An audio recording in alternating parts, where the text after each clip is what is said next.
Ladies and gentlemen, kindly settle down. Ladies and gentlemen, kindly settle down. We are about to start. Kindly settle down. We're about to start.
Ladies and gentlemen, please rise as you are able for the arrival of a Right Honorable Sarah Coengawa Amadila, the Prime Minister of the Republic of Namibia.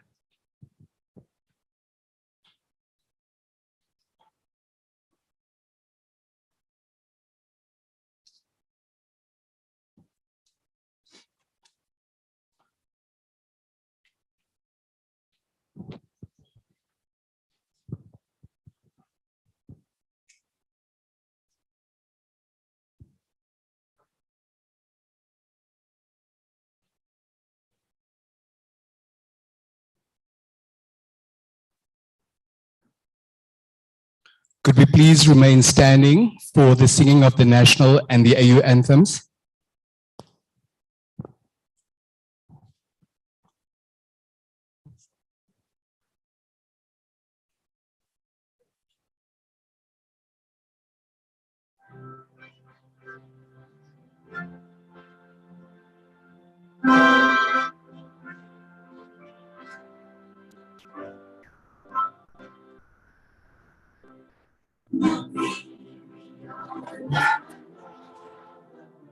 Freedom fighters, we have won. Glory to their rose that rose the sound of freedom. We give power, love, and loyalty. Together, unity. Contrasting, beautiful land.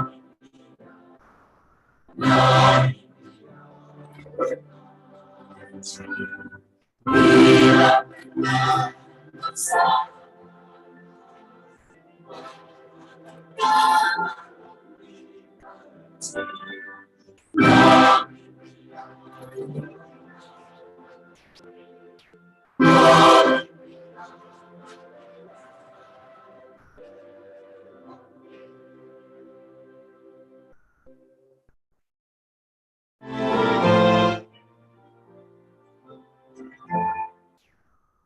Let us all unite and celebrate together. The victories for our liberation. Let us dedicate ourselves to rise together. Join in liberty and unity. Oh, sons and daughters of every flesh of the sun, flesh of the sun. Let us pray. Tree of God.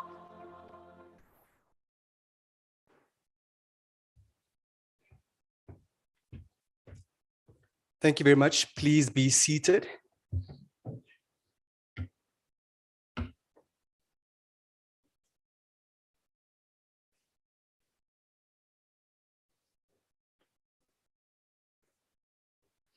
Right Honorable Sarah Koongawa Amadila, the Prime Minister of the Republic of Namibia, Honorable Tom Alvendo, the Minister of Mines and Energy, Honorable Cornelia Shilunga, the Deputy Minister of Mines and Energy, Cabinet Ministers, Members of Parliament present, Mr. Jason Kasuto, Chairperson of the Economic Association of Namibia, Mr. Kons Karamata, the Chief Executive Officer of the Economic Association of Namibia, Madame Nangula Wanja, the Chief Executive Officer and the Chairperson of the Namibia Investment Promotion and Development Board, Dr. Clemens von Dordere, the Residence Representative of the Hans Zeidel Foundation, Mr. Shiwana Deonyema, the Interim Managing Director of NAMCOR, His Excellency Charles Moore, the British High Commissioner to Namibia, heads of mission to the country, captains of industry, distinguished members of the media, practitioners of excellence, viewers of the Namibian Broadcasting Corporation on all its platforms, ladies and gentlemen, a very, very good morning and a particularly warm welcome to the 2023 Namibia Oil and Gas Conference. My name is Denver Kisting, and it gives me such great pleasure. It is an immense delight. It is indeed a huge honor that I do not take for granted to be your program director for the next 2 days. I was recently referred to not as the program director, but as the problem director. More about that a bit later, once the dignitaries have been excused. The 16th of August is no ordinary day for various reasons. Right Honorable Prime Minister, allow me to take us back to 16 August 1858. 16 August 1858. On this day, in that particular year, the first transatlantic telegraph message was exchanged between Britain and the USA. It's also a day on which many of our great heroes concluded their earthly chapter. I'm thinking of, amongst others, Elvis Presley, who died on this particular day. But today is not a day of death. Today certainly is a day of birth, a day of brand new beginnings. For those who are that way inclined, and we shall not, in the interest of constructive conversations, hold it against you, the 16th of August 1954 was also the day that the debut edition of Sports Illustrated saw the light. The 16th of August 2022 was the day that the land of the brave had its very first Green Hydrogen National Conference. Ladies and gentlemen, there is no iota of doubt in my mind. Thank you so much. That is appropriate. Thank you very much.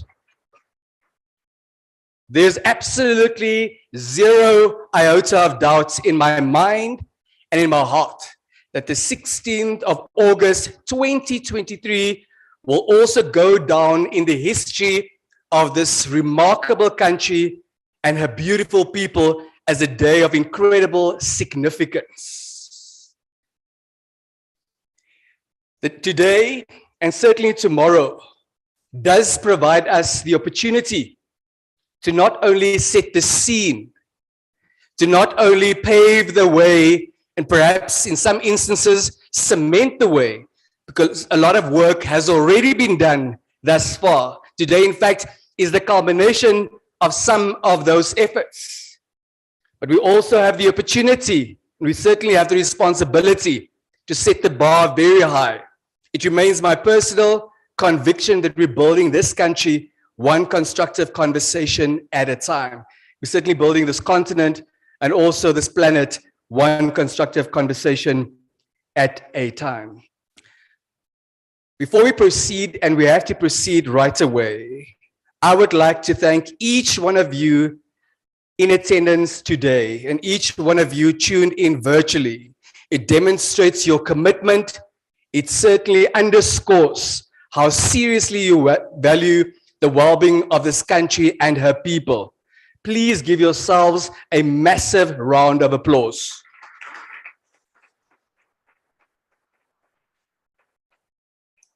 Apart from very recently, very appropriately, having been referred to not as the program director, but as the problem director, our rules of engagement for the first session will be standard, but once the dignitaries have been excused, we'll get into the real rules of engagement. Those can only be shared once NBC is no longer live, right? Allow me to, without any further ado, please call on Mr. Jason Kasutu, the chairperson of the Economic Association of Namibia, for the welcoming remarks as well as the opening address. And before he makes his way to the podium, I would like to share just one or two interesting tidbits, and more will unfold as today proceeds and certainly as tomorrow also proceeds. Now, today, tomorrow, this platform, this engagement is the result, is the culmination of committed, relentless, tenacious efforts on the part of the Namibia Investment Promotion and Development Board. And certainly after 2 years, if you're not able to say that at the speed that I'm able to, we need to engage you privately, but we need to do so very seriously. Be that as it may, the Economic Association of Namibia, the Hans Zeidel Foundation, together with NAMCOR, and also with the generous support of the sponsors, who also need a round of applause at this stage, please.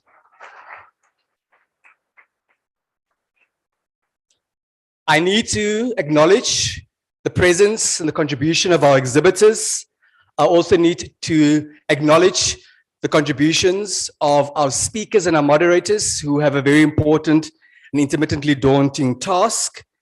A very important matter that I'd like all of you in the room, and definitely all of you in the virtual space, to take note of. We have designed a fantastic networking application. Yes, you've heard us correctly. A fantastic networking application for the duration of the conference. Please, Global Energies app, download via the links on the digital screen, or find it on any of the signage dotted all around the event. Powered by both oil and gas. Let's please give Mr. Kasutu a big round of applause.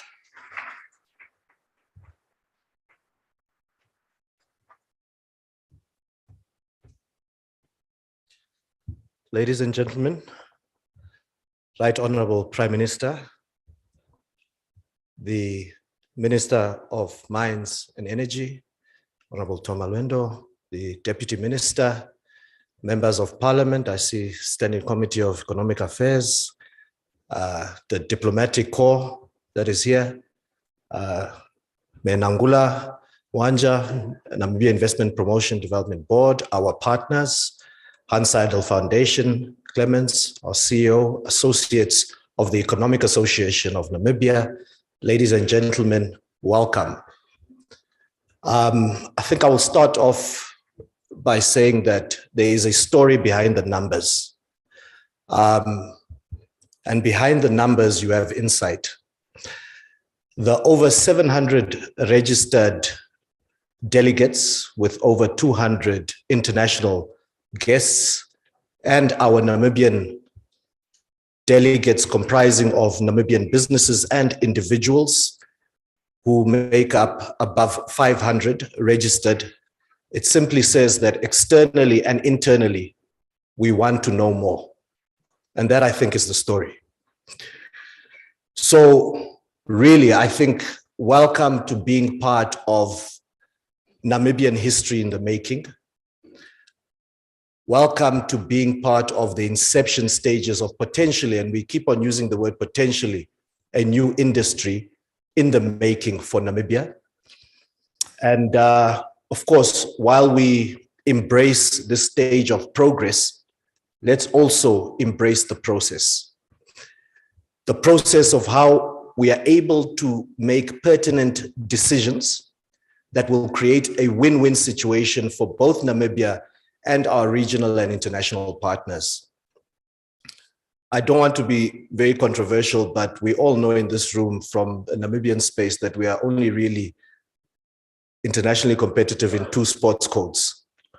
I won't say which ones, but let's add oil and gas, as well as being able to manage the transition and the coexistence between fossil fuels and green energy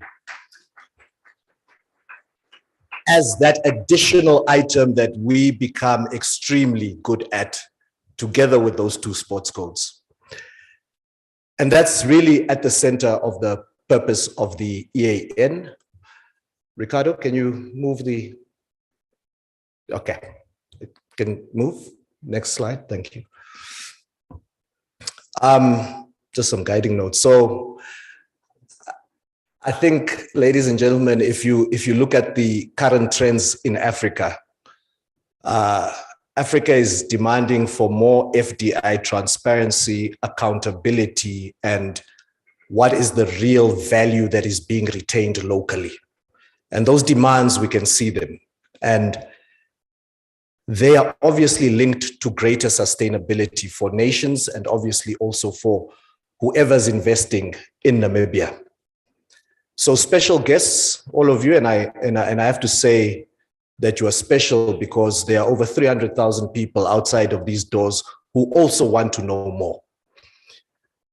As we go over the next 2 days of robust conversation, please bear with you the fundamentals of transparency, learning, and value retained locally, which will inevitably result in sustainability and the longevity of this industry.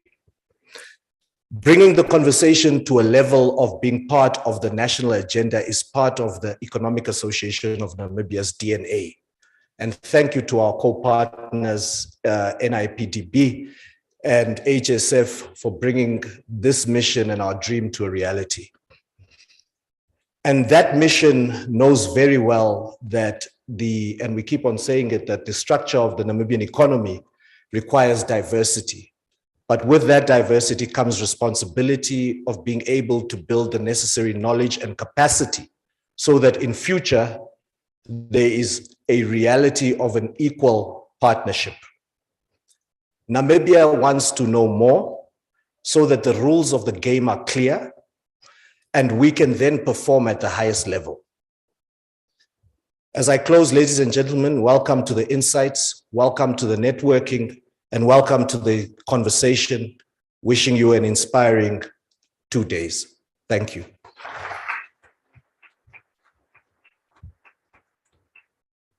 Thank you so much, Mr. Kasutu. Ladies and gentlemen, you would know that that applause was not powered by oil and gas. Let's not run into problems with one another. Kindly give Mr. Kasutu a huge round of applause. Powered by oil and gas. I'm very tempted, Mr. Kasutu, to publicly speculate about those 2 national sports that you did not have the bravery as a resident and a proud resident of the land of the brave to share with us. However, I will pace my bravery. It's going to be a long 2 days. But I love the fact that you're encouraging us to take up both oil and gas on the one hand, but certainly also renewable green energy on the other hand as national sport. A committed Namibian who has at more than one occasion demonstrated to us how important it is for that marriage to happen between what appear to be irreconcilable worlds, if we are serious about leveraging what it is that we have, what it is that we are discovering as far as economic growth for all Namibians is concerned. Goes by the name of Nangula Wanja. She's the Chief Executive Officer and the Chairperson of the Namibia Investment Promotion and Development Board, powered by oil and gas. Let's please give her a big round of applause. Thank you. She'll help us understand what it is that we're working towards over the next 2 days, so that when we take stock at the end of day 2, we can be serious about having accomplished our very important goals. Thank you, Madam. Thank you. Thank you and good morning. It's a pleasure to be here. Right Honorable Prime Minister, Minister of Mines and Energy, Deputy Minister, and I know we've got quite a number of dignitaries here, but I was told I will not give my usual long speech because we've got limited time. Let me just see if this one is enabling me to do what I need to do. Okay, great. It works. So thank you very much. So my friend Albi Bota liked this statement that I just know enough to be dangerous. And I think when it comes to oil and gas, I don't know about the rest of you, but where I come, I just know enough to be dangerous. And I think that can be said by many of us. Because when we have heard that there is oil and gas, we have already started making our calculation. I wonder how much every Namibian will be getting once the oil is here. And will I still need to work? And what will happen to my children and my children's children? I was planning to have 2. Maybe I can afford 5 now. So I don't know which plans you are making, but let's hear. So Namibian has, of course, we at the Namibia Investment Promotion and Development Board, we are driving this message of saying we see Namibia as the sustainable energy capital of Africa. And yes, it is because Namibia has made headlines with our green hydrogen potential that is powered by great solar and wind resources. Of course, the 1,500 kilometers of ocean and the desert that we have, that gives us the resources that we need to produce green hydrogen. But while we are having that conversation, we have come to a new conversation, which is oil and gas. I think we were all pleasantly surprised last year when Shell announced that they have found oil, and then of course Total Energy followed. And yes, Namibia is also the 3rd largest producer of uranium in the world. We have got significant biomass potential, and we can do a bit of hydro. So I say we have got definitely a claim to be an energy capital of Africa. And it will depend on what you and I do as Namibian to make that a reality. So what do we know and what have we heard? So that is what we have heard, that it looks like, unfortunately, what I'm seeing, you are not seeing, or are you seeing? Okay, great. You are seeing it. So what we have heard is that oil has been found somewhere there in the Orange Basin. And while that is there by the players that are there, now all of a sudden there's quite a number of players that are looking for potential oil. What we also have heard is that yes, there is significant gas potential, and that takes us back to the 1970s where the Kudu gas was. But then of course, when we were all celebrating, we have had engagements with the oil company, and they said, before you start counting your dollars, please, and before you start making all the plans, let us just make sure that we understand each other. What are we dealing with? And what are the timelines that we are talking about? And what are the possibilities that we have? And I kind of stole one of the presentation from the Association of Oil and Gas Expert Companies that made the presentation to us. And they said the timeline, sometimes it looks something like this. So you have got data acquisition and you've got the time. So this is not something that happened yesterday. Oil companies have been working behind closed doors, looking at the data. And then of course they did some drilling, and then they found there is something there. And then they are now busy with appraisal. And you can see the probability of success. When you are in data, you are probably between 0 to 10, and then you move to exploration, and then you can say 15 to 20, and then depending on appraisal, you are between 30 to 50. So we are not at the place where we are saying, when are we starting the production? We still need to do a few things to determine when we will, if and when we will be doing the production. So it's great to be excited, but I think it is important to be also cautiously optimistic as Namibians. But of course, then once the oil, the appraisal has been made and the time has gone, and they say, give us plus minus 4 years. I don't know when that 4 years plus minus 2 to 4 years started. Hopefully it started 3 years ago. Okay, apparently not. So I don't know when it started, but I'm sure that if you are like me again, the patience is running thin. So, but we must definitely grow that patience. And then we come to field development. And then after field development, we talk about production.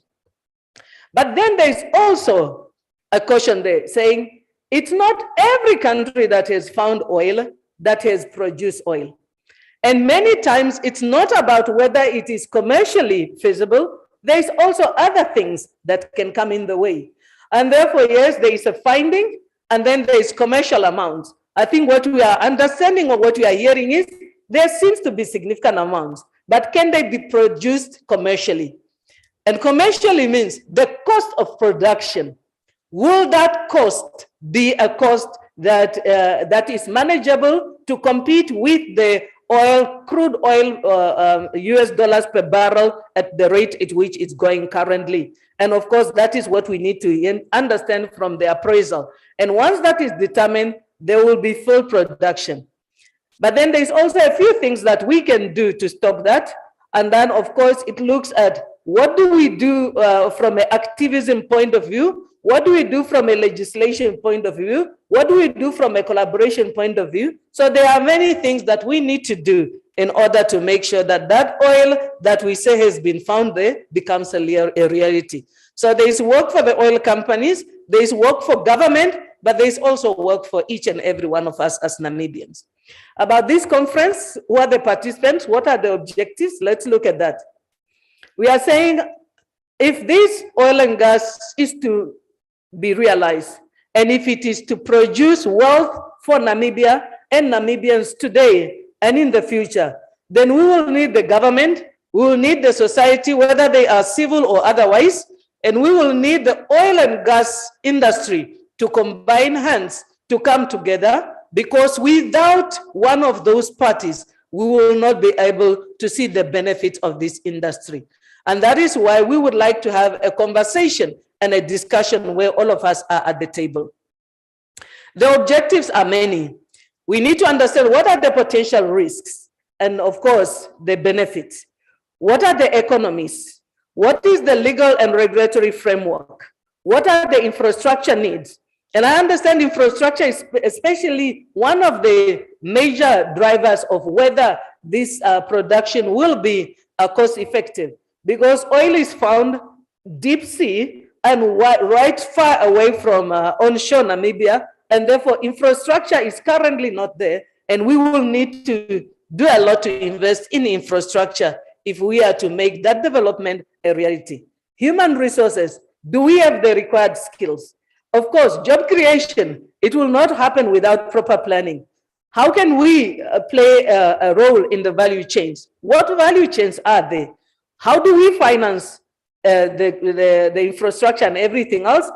And where do we get the foreign direct investment that are required? As you may have seen from the previous page there, somewhere there, the billions that are mentioned there are quite huge, and therefore, looking at our GDP, we will probably need foreign direct investment if we are to make this project a reality. And therefore, all of these are questions. What do we expect to have at the end of this conversation? Of course, key insight around the potential challenges, the risks, and of course, to disseminate information. We will expect the stakeholders to provide input and to make sure that they feel included in this journey. And then hopefully we will come up with a strategic roadmap of what we want to see and where we would like to influence Namibians, all of us from different areas. And after the conference, what happens? What we can do is allow the oil companies to do what they can do best, to do the exploration, and let us know what is happening. So of course we are all excited, and we would like to call them every day. Where are we? What is going on with the appraisal? Have we found something more? When will you tell us something? So let us allow them to do what they need to do, and I'm sure that when there is news, they will share with us.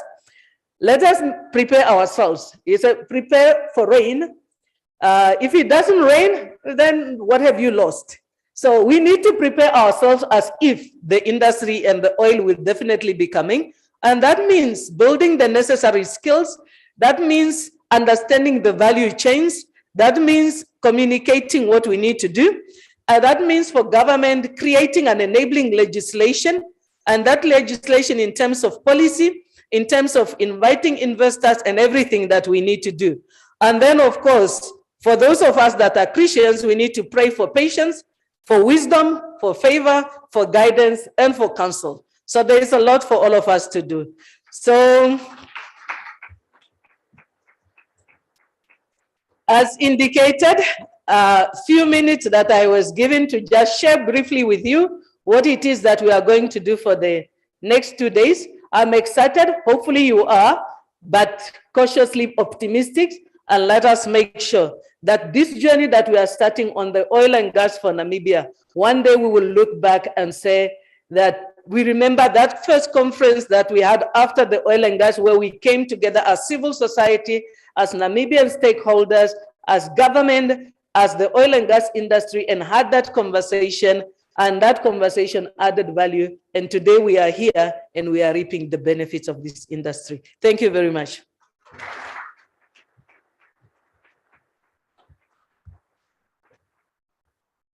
Powered by oil and gas. Thank you very much for the applause for Madam Nangula Wanja, the chairperson and the chief executive officer of the Namibia Investment Promotion and Development Board. I don't know about you, but she certainly gave me a good number of ideas. I had no plan to have any kids. Now it seems very likely and possible that I'd be able to have 3 and feed them well and send them to great universities, and that retirement at 50 is perhaps very attainable. You have to admit, you were also starting to do the calculations. We've got accountants in the room, we've got lawyers in the room, we've got policymakers in the room, we have civil servants in the room, we have civil society in the room. It doesn't matter, it's the one thing that unifies us, and this is a safe space for constructive conversation. You could share the plans that you've made when she addressed us during our tea break. Madam Wanja expressed the hope that by the end of tomorrow, we will have a roadmap about the road forward. I think we should not be expressing the hope that that will happen. That needs to happen. That should be a given. We must have a very clear direction about what the next steps need to be. As ordinary Namibians, as those in government, as those in the private sector, we need to comply with our responsibility as citizens of this country and contribute firstly to constructive conversation, but also to accept ownership so that we do not cry over spilled oil after the fact, as has intermittently, unfortunately, also become the custom.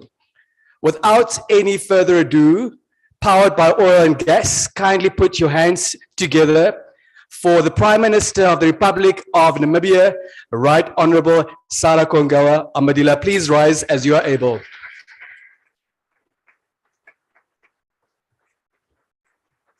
Thank you very much. You may please take your seats.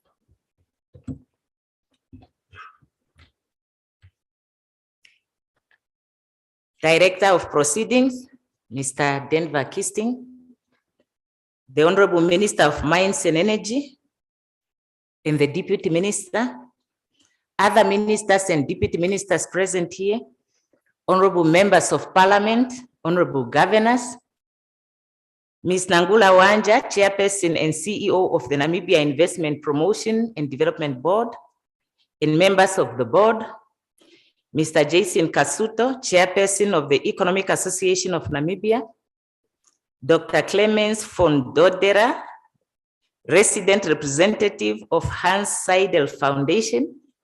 I think I saw the UNDP representative and all representatives of governments and international organizations present here today, invited guests, senior government officials, captains of industries, members of the media, ladies and gentlemen, very good morning to you all. It is a great honor and indeed a privilege for me to officiate at this conference on oil and gas, representing His Excellency, our President, who is unable to attend this event due to equally pressing national duties.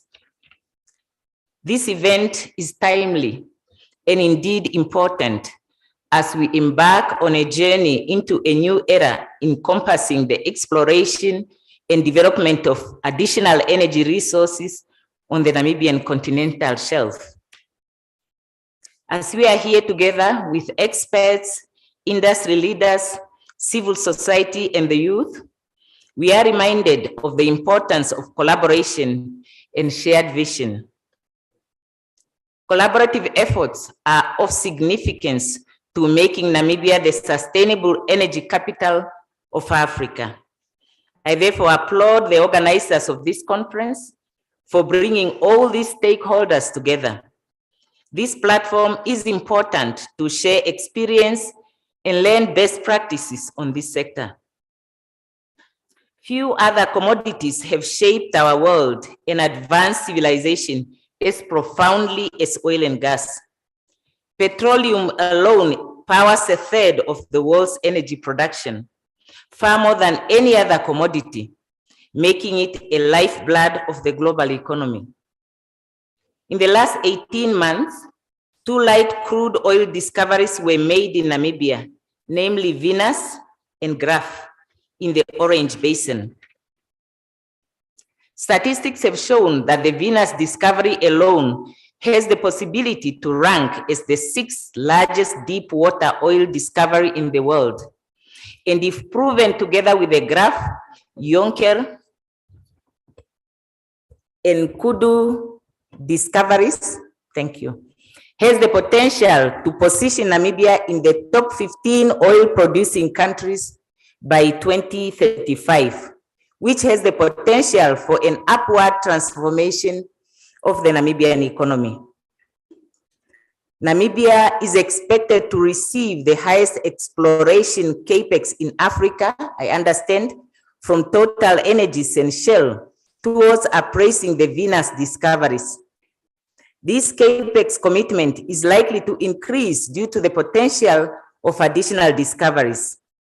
Once proven, the development of these discoveries and consequent commencement of oil and gas production in Namibia is anticipated to create significant opportunities for employment. Namibia is a land of unspoiled beauty and rich resources, and the discovery of oil and gas reserves within our borders brings both opportunities and responsibilities.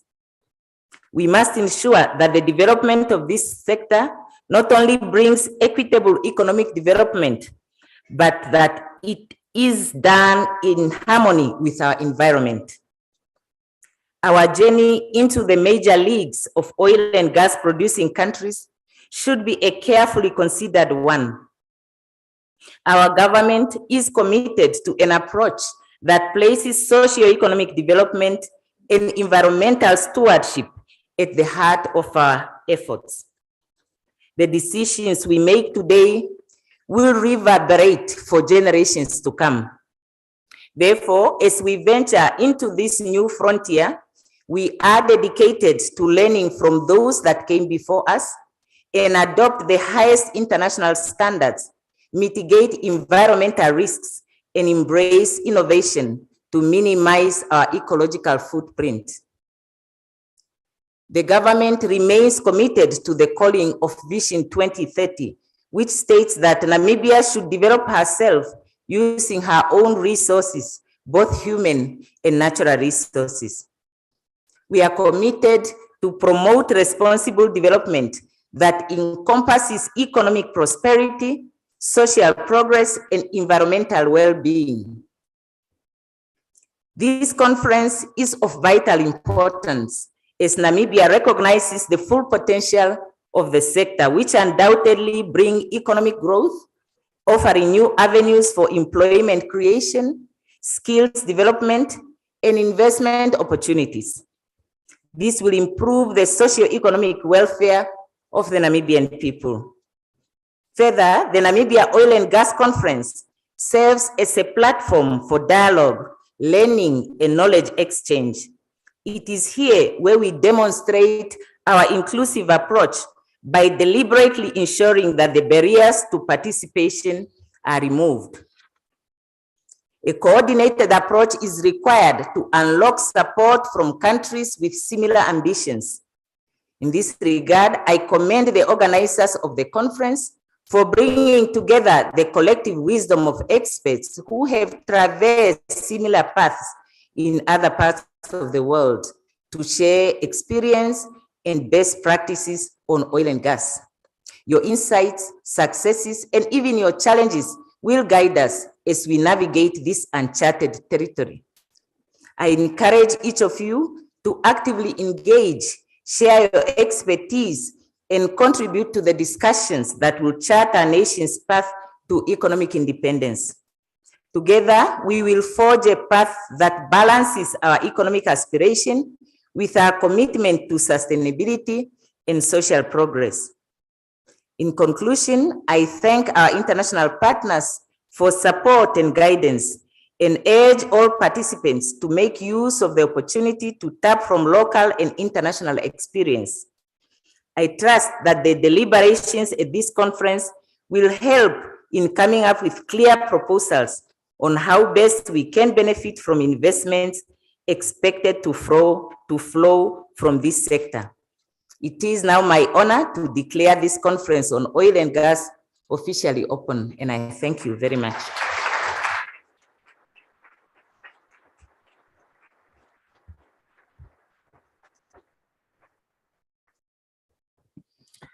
Dapandullah Unene, Right Honorable Prime Minister. Ladies and gentlemen, that certainly was not an applause powered by oil and gas for the Prime Minister of the Republic of Namibia. In the event that there is a Namibian or a non-Namibian, friends of ours for that matter, in the room and elsewhere, with any reservations, with any doubt about the commitment, the endorsement, the support on the part of the highest officers of this country, you have a very serious problem. But it's not the end of the road for you. We just need to engage you so that we make sure that you are brought up to speed about the reality on the ground. Thank you very much, Right Honorable Prime Minister, for recommitting, for reaffirming, for demonstrating practically how seriously the government of the day views certainly the well-being of our people, but also the commitment that the promotion is about responsible development of the country. And we need to be mindful that it starts with constructive conversation. So it starts right here in this room on this day, the 16th of August, 2023. Mark my words, it will be a day that will be referred to as a day of significance in the history of this country. In the interest of the very precious and very finite resource of time, I would like, without any further ado, call on the Acting Managing Director of NAMCO, Mr. Shiwana Dorinyama. We're starting the session that will be very appropriately termed a new player in the market. Despite the planning that Madam Wanja had referred to that must have happened 3 years ago already, despite what some called speculation, despite what some referred to as rumors many years ago, this is, of course, a relatively new player in the market. And to understand what exactly is the country's potential, not only ultimately to receive the gains of what it is that we will get, but as a producer, We heard what Madam Wanja had also shared with us. Not every country that discovers ultimately becomes a producer. But to what extent do we have the potential to be an oil and gas producer within the global context? Because we're not playing small. The time for playing small is something of the distant past. Shall we please, powered by oil and gas, put our hands together for Mr. Donyema.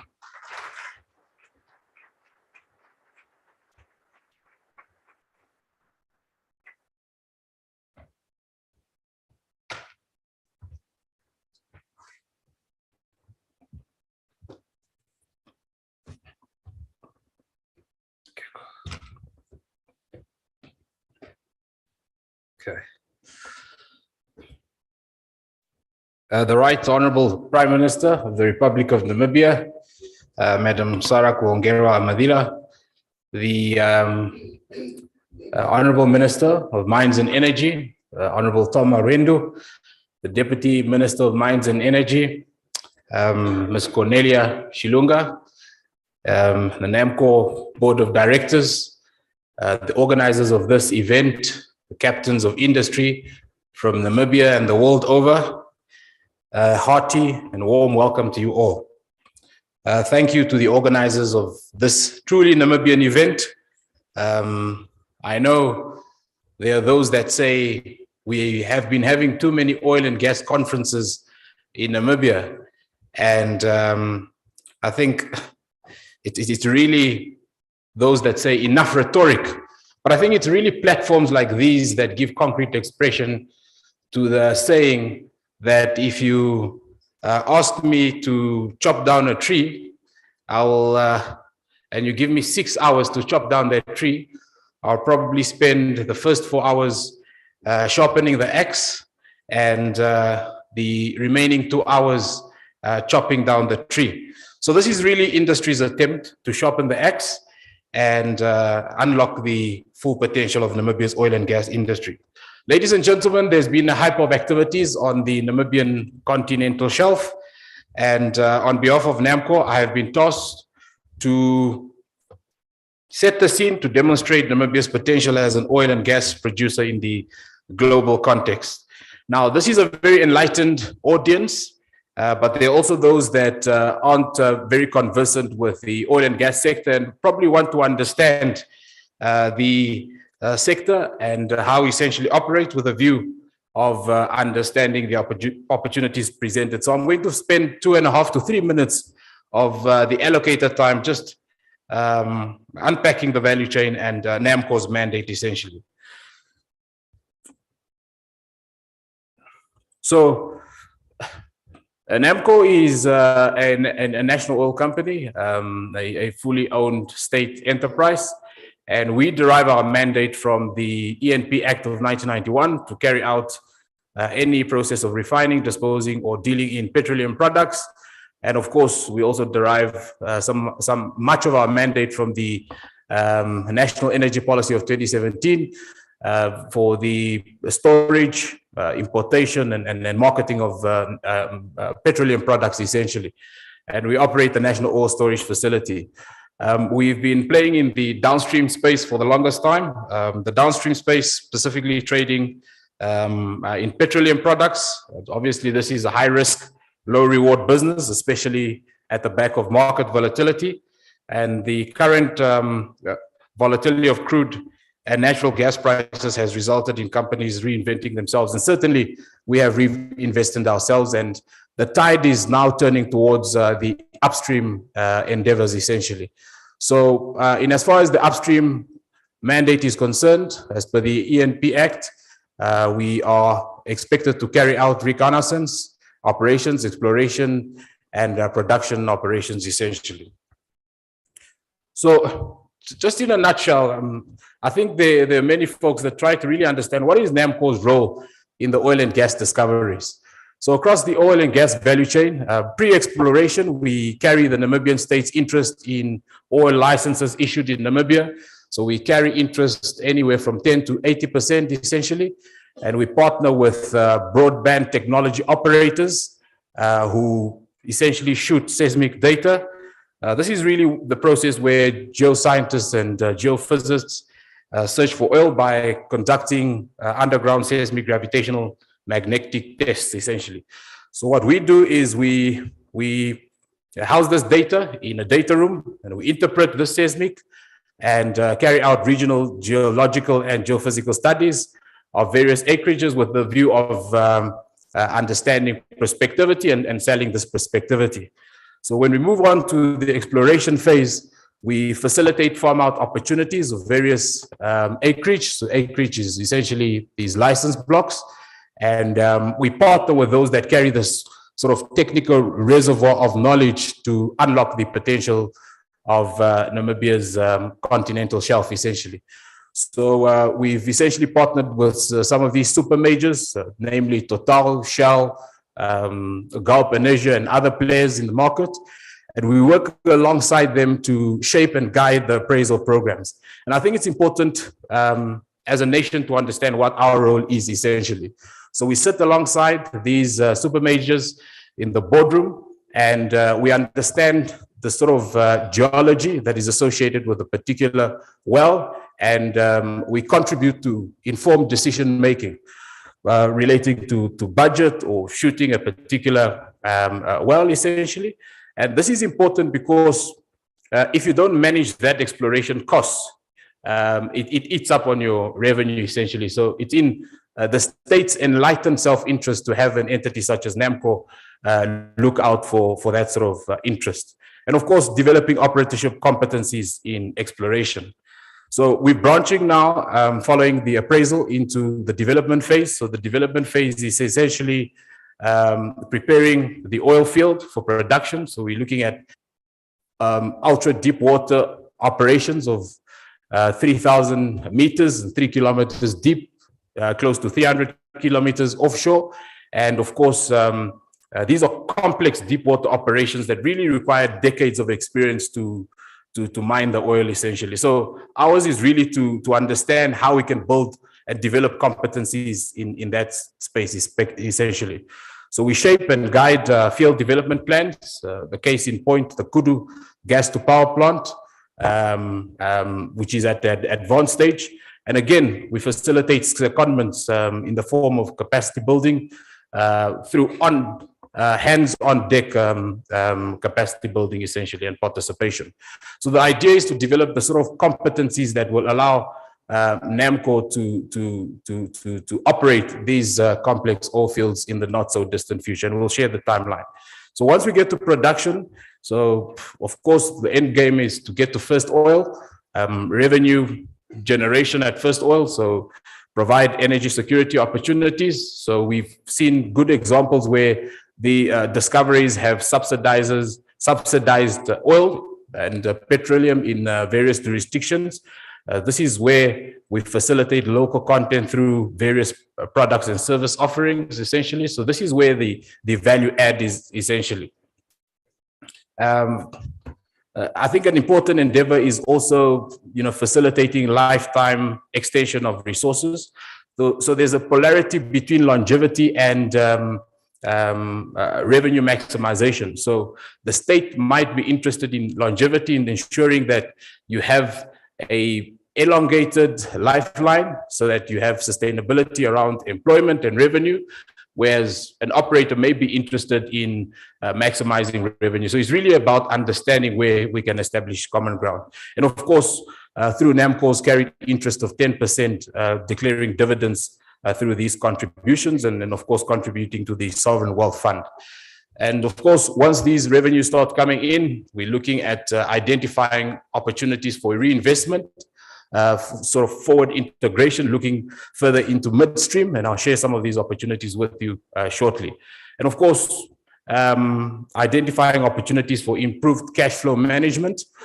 So once you're able to manage that sort of productivity factor, you're able to affect the bottom line and channel better revenue to the state that can be dedicated towards socioeconomic development, essentially.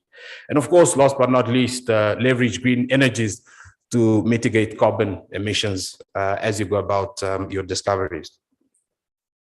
So I'm not going to repeat what the Honorable Minister shared, But just to give you a sense, the market size of the sector is 6.9 trillion, and that's 3.8% of the global economy. And the industry is expected to grow by 4.9% to 7.3 trillion in 2023 effectively. So how long will this value lost? And we're talking about the sector, and this is the conversation around the energy transition and the harmony between fossil fuels and sustainable energies. So while the tide is gradually shifting towards renewable alternatives, the world depends on fossil fuels, in particular oil and gas, in a plethora of ways. And this is just to give you a sense. So 3,000 different kinds of products are made of oil, petroleum products as the more perceptive. We're looking at your ADO, which is your diesel, ULP, which is your petrol, gasoline, LSFO, and jet fuel. And of course, your crude in its raw form can produce your tar, bitumen, carrigan, and you obviously used to make products such as plastics, skate wheels, and so forth. And an interesting revelation is really, if you have ever had bubblegum, you know, the base, the petroleum base in bubblegum is actually the secret gum that actually creates that gum behavior. So luckily there are other ingredients to add sort of flavor. And obviously other perishables such as asphalt, lubricants, ink, cosmetics, and waxes. So this is just to demonstrate to you that oil is more than just your sort of petroleum products. There are other derivative products that can flow from that oil. So how long will it last? We ask ourselves.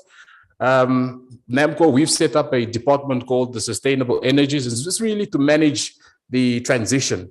So the argument, and we support the political principle orientation around a funded, paced, and just energy transition. Funded in a sense that the proceeds from oil will be used to fund the sustainable energies conversation, paced in a sense that we do it over a specific period of time and give ourselves sufficient time to derive value from the resources that lay beneath our feet. And of course, just in a sense that we need to transition first from darkness to light and have a conversation around the transition.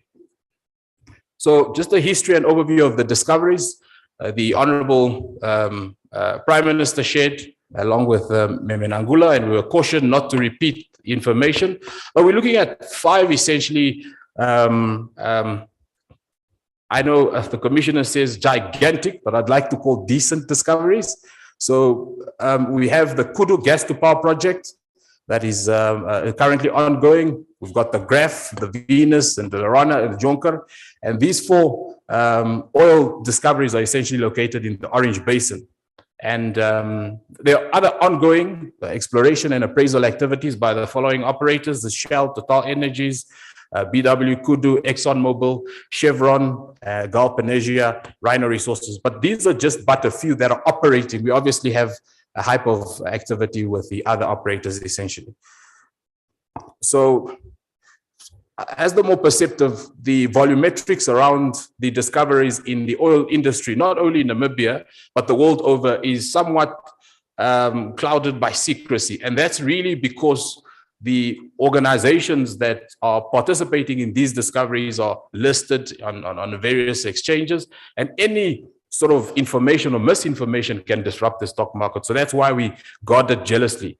But we commissioned a study with Wood Mackenzie, and these are the most conservative estimates. We're looking at about 11 billion barrels of reserve, and of course the Venus 1X discovery with 5.1 billion barrels.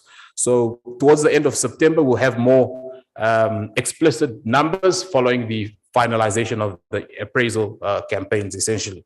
And then of course you can't come to a conference like this and not hear of any volumetric. So those are the associated barrels.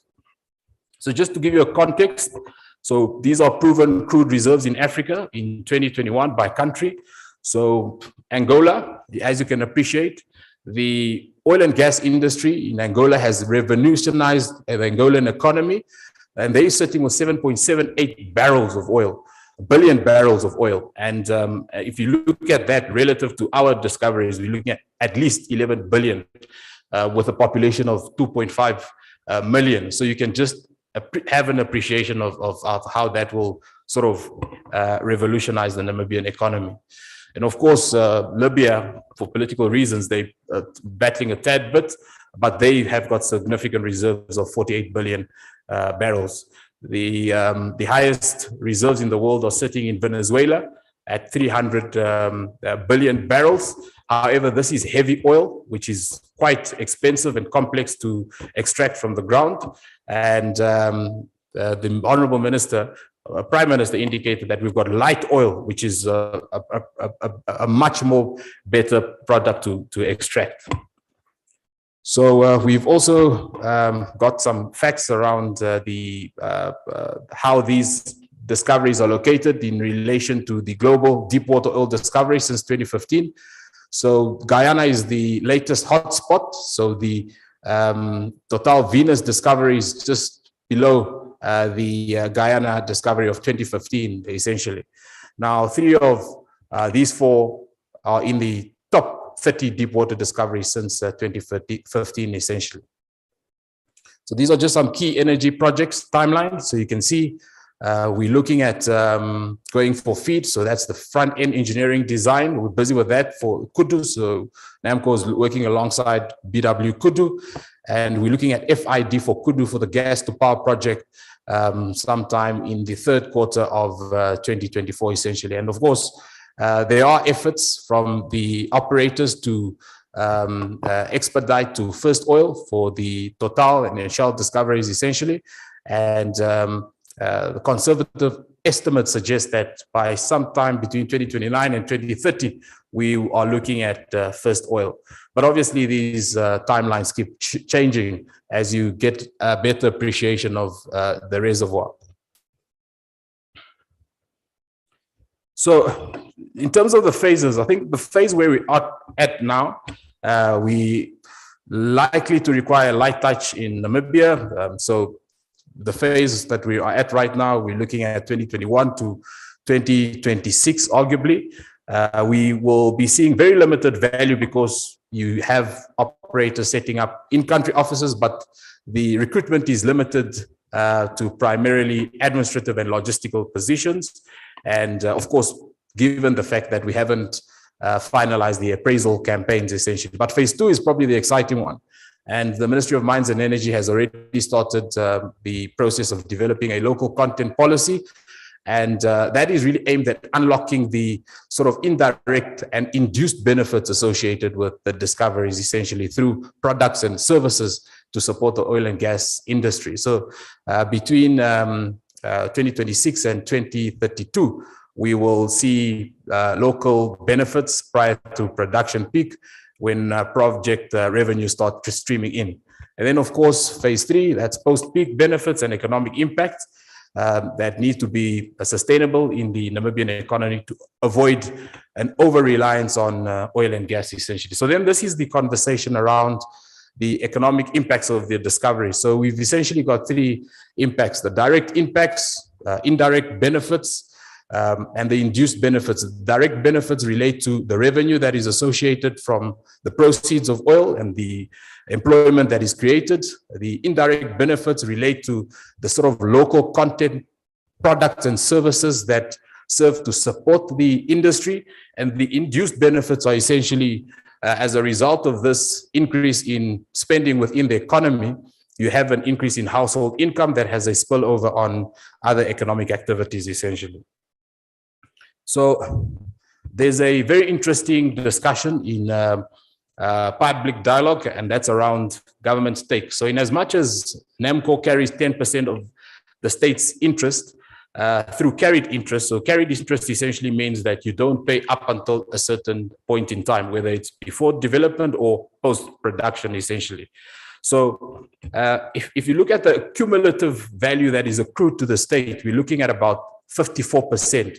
So 5% royalty, and you're looking at tax, petroleum tax of about 35%. And if you couple that with NAMCO stake, we're looking at anywhere between 50 3 and 56% essentially. And of course, other additional windfall taxes of 5 to 12% that are essentially negotiable. So that is the value that is accrued to the state. And when we have a conversation around the oil and its contribution to the sector, to the socio-economic development, this is the conversation we can essentially have. So that's just how the government take compares with other jurisdictions. So we compare quite well. If you look at Guyana, they've got 2% of royalty, whereas ours is 5%. And this is, just conversation around the capex spend that our Right Honourable Minister referred to. We speak of the economic benefits in as far as GDP impact is concerned. So there's an expectation that these discoveries will double Namibia's GDP by 2040 to close to $37 billion US. And of course, at peak, with these conservative estimates, and these are just conservative estimates, we're looking about 3,600 to 4,000 direct jobs essentially created by the sector. So indirect and induced benefits. So these are the spillover industries across the oil and gas value chain. So within the core of the onion, we're looking at your more technical services, so well services, ring hire that really requires sophisticated operatorship competencies. And as you go into the outer space of the onion, you look at more of the sort of available resources in country that can participate in the discovery. So whether it's freight services, electrical engineering, maintenance, and so forth. So Deloitte is at the instruction of the Ministry of Mines and Energy, busy with a baseline study to understand the sort of skills that are required and the sort of industries that will be created by the sector. And that's probably how entrepreneurs and service companies can position themselves. So I think before I end off, I think an important conversation to be had is really around the resource curse. So the resource curse, I think, is probably underplayed. In economics, as an economics lecture, so it's referred to as the Dutch disease. And this is really the apparent causal relationship between the increase in economic development in a particular sector. For instance, oil, you have a discovery, and then of course a decline in other sectors such as manufacturing essentially. So because the sector offers significant premiums, everybody and all businesses, human resource capacity is concentrated in the petroleum sector and suffocates other aspects of the economy essentially. And the term was coined in 1977 when you had a decline in manufacturing sector in the Netherlands after the discovery of large natural gas in the Groningen field in 1959. Of course, generally, the resource curse is caused by too much of the country's capital and labor force concentrated in a particular jurisdiction. So just to give you a typical example, so once you have a country whose fiscal break-even oil price is essentially high, you run the risk of the resource curse. So an oil exporting country's fiscal break-even oil price is the minimum price per barrel that the country needs in order to meet its expected spending needs while balancing its budget essentially. So if you've got effectively a country such as Algeria, so you can see that the projections in 2021, in order for them to balance their budget, the oil price must be at 169.6 US per barrel essentially. This is a significant challenge for them because if the oil price tanks essentially, then you've got a deficit in the budget essentially. So rounding up. So how do we leverage the oil discoveries? 1 minute and we'll wrap up. So the conversation around integrating further midstream. So we take our cues from the recently developed draft ownership policy, the state ownership policy, to determine the extent of participation for NAMCO. So there are 3 precincts that determine, the participation of a commercial enterprise. One is to correct market failure or gaps in the market. Second is to ensure the ownership, exploitation, and management of key natural resources, for instance, petroleum resources. And 3 is to safeguard economic interest. And we believe that the opportunities that we're looking at, we're in the process of developing a 10 to 15-year master plan, and there are low-hanging fruits that are associated with these discoveries. The first conversation is around the pipeline. So these are obviously offshore operations that are 300 kilometers offshore, and there's an opportunity. So we traveled to Norway a month ago, and we got an appreciation that Norway has about 8,800 kilometers of pipeline. So this is an entire steel industry. And with Namibia's iron ore capacity, you can leverage that and transition your raw material and create sort of an industry. So those are the conversations we're looking at. The other conversation is around a refinery. We had a visit to Angola at the back of a cabinet resolution looking at equity into the Lobito refinery. They are constructing a refinery of about 200,000 barrels per day, essentially. And if we can look at that opportunity locally and see whether we have the sort of critical mass to support that refinery, essentially. So, and obviously the capital outlay is exceptionally expensive for a 100,000 barrel per day refinery, looking at about 1.5 billion US dollars, essentially. The other conversation is around the retail network. So you have your crude, and now you want to expand further downstream, and there's a case to be had around whether NAMCO should actually be participating in the retail space. Of course, that's another conversation to be had. Perhaps the lowest hanging fruit is around the logistics base. So we've entered into a conversation to look at the possibility of setting up a oil and gas logistics base. And the challenge with the offshore operations is that you have a situation where much of the activity is offshore. So you want a situation where you can consolidate the industry, and the logistics base is one such platform to ensure that you unlock the full potential of the sector, essentially. The capacity building is an important one.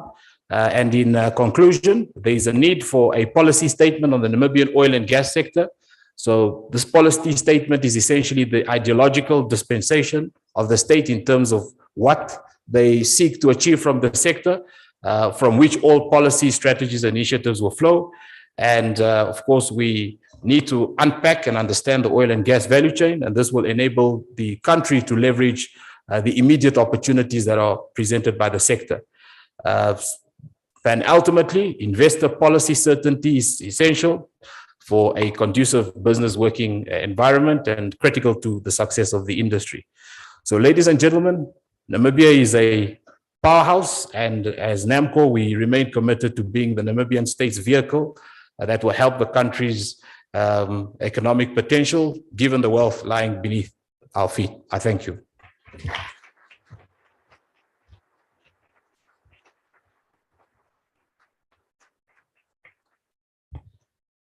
Mr. Acting Managing Director, Namibians indeed wondered, where does NAMCO fit in? Does the oil actually belong to them? Has the refinery already been erected? What is going on? Thank you very much for giving us that very comprehensive and broad overview. This gentleman hit the ground running a number of months ago, and he has not looked back. Let's please give him another round of applause.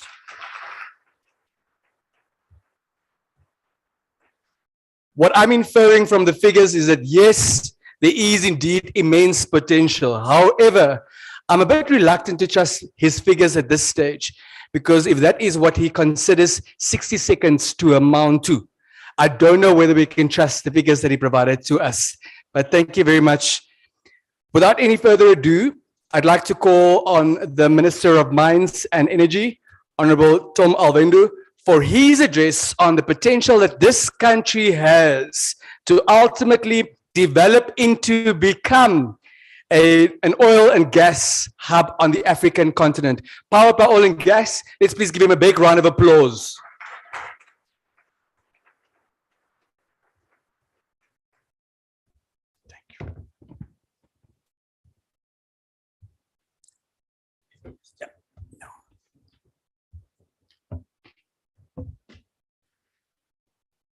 Thank you. The program director, or is it to say program director? The program director. The Right Honorable Prime Minister, ladies and gentlemen, let me just stand by the protocol as was already established by our director of the proceeding and just say good morning and welcome to all of us at this conference. Right Honorable Prime Minister, this is a good conversation we are having. And just to say, I'm honored to actually be part of this discussion and thank the organizers, which is Meminangula Wanja, the Namibia Investment Promotion Development Board, the Hans Schiedel Foundation, and also in collaboration with NAMCO. I'm quite happy to be here this morning to be part of this discussion. And we recognize, of course, that the emergence of the oil and gas industry in our country has indeed great promise and will affect large sections of our society. And therefore, the importance and the need to have this broad-based discussions and consultations in order for us to continue and sustain this necessary public dialogue. I think for most Namibians, if ever there was a time when Namibia attracted this heightened global economic attention, I think this time is now. I think we can probably say we have crossed the Rubicon, having positioned ourselves as an attractive international investment destinations. Right now, the key areas of attention that we are getting is that coming from the green energy, in particular green hydrogen. We have receiving attention with regard to the critical minerals that we have, and now oil and gas that we are talking about this morning. It is important to understand that this heightened interest in our potential to become this good destination for international investment did not really just happen by itself. It didn't just didn't happen. It happened because of our concerted effort and our intentional focus in telling the international investment communities about what our country can offer. I therefore wish to commend the men and women who have been spearheading and continue to do so our investment promotion efforts, Memenangula and your team. And I especially actually want to recognize the role of our president, Dr. Hage Geingob, who has really played a key role in intensifying our international profile. Amidst all the recent economic calamities that we are all aware of, he has been our leader in hope and kept us believing that better days are coming. And as I say, certainly I think better days have arrived.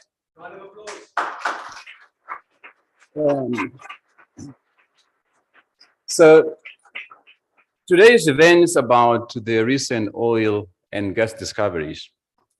And in my remarks this morning, I would just like to focus on 4 issues that I consider to be very critical and also relevant to the theme of the conference, which is leveraging the oil discoveries for inclusive development. The 4 issues I want to focus on are these. The first one is the fact that the recent oil and gas discoveries are not an automatic remedy to all our socio-economic challenges. The second one is the importance of governance in managing the upstream and oil gas sector. Third one is the need for us to prioritize the development of our local capability to manage the sector. And the fourth and last issue is the impact the energy transition will have on our oil and gas sector. Now, ladies and gentlemen, the first one, as I said, oil is not an automatic remedy to all our challenges that we have today. The oil and gas discovery in commercial quantities obviously have raised our expectations that we are going to have significant revenues, and we are also going to have employment being created in the sector, like it was actually shown there by Shawana. Indeed, the discoveries hold a great potential to improve our socioeconomic challenges. However, the development of the sector is inherently associated with uncertainties and complexities. One can think of uncertainties associated with issues such as of that quantity, like it was said, we are doing appraisal to determine that quantity, the quality of the oil that has been discovered, what will be the production rate of the oil, what will be the price, and some of these uncertainties can actually remain with the production or with the sector during the lifetime of the oil production project. And therefore, we need to be aware of that. There is those uncertainties and complexities.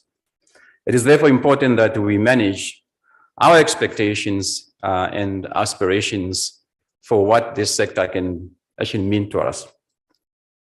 We also need to be cognizant of the socio-political and economic complexities that can arise because of the oil sector. While potential significant oil investments are expected to flow into the country, it is not also a given that prosperity will flow. Prosperity will follow only if the investments and the consequent oil revenue are well managed. And if not well managed, the subsequent results could well be worsened socio-economic challenges. Therefore, poor management of the oil and gas sector can drive corruption and inequality that in turn will fuel social tensions and can threaten our political stability.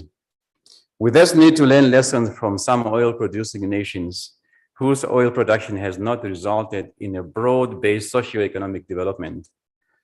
And the duty to do so is on all of us, especially those of us who are entrusted with a public responsibility to manage the sector, to ensure that the sector is managed in the best interest of the country for the benefit not only of these current generations, but also, importantly so, for the generations to come.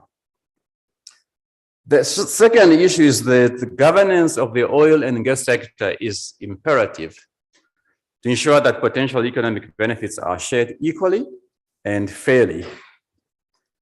Governance failure can have far-reaching implications for our economy, social development, and probably also political development. Good governance of the sector requires all of us to play our respective roles. From the government perspective, good governance entails that we should have clear national goals. We should ensure sustainable exploitation. We have transparent processes, and we ensure accountability in decision-making and performance. However, apart from good governance processes, to effectively manage our oil and gas resources, it is also imperative that the custodian of these resources possess the required skill, and above all, that they must have high level of integrity. This is essential to reduce corruption in all its manifestation. It is also important, ladies and gentlemen, that the investing companies, the international oil companies that we have got our investors, play their role in such a manner that the economic benefits to be derived from the sector are shared fairly and equitably. In other words, the investing company must earn their license to operate. They need to present their manifestos to the communities and the people where they are operating from, clearly describing how they intend to make life better for those communities. This will include providing decent jobs, respecting local community cultures and customs, as well as enhancing themselves as corporate members of that community and contributing to the broader advancement of that community. So I urge all our investors to make sure that you earn your license to operate. The third issue is that of how to meaningfully benefit from oil and gas sector.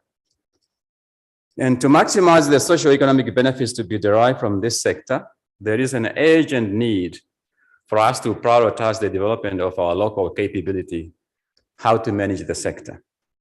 As you can understand, this is a new sector, and we certainly do not have all the necessary capability that is needed, and therefore it needs to be our priorities. We need to invest time and resources to understand and upskill ourselves to be effective participants and managers of this sector.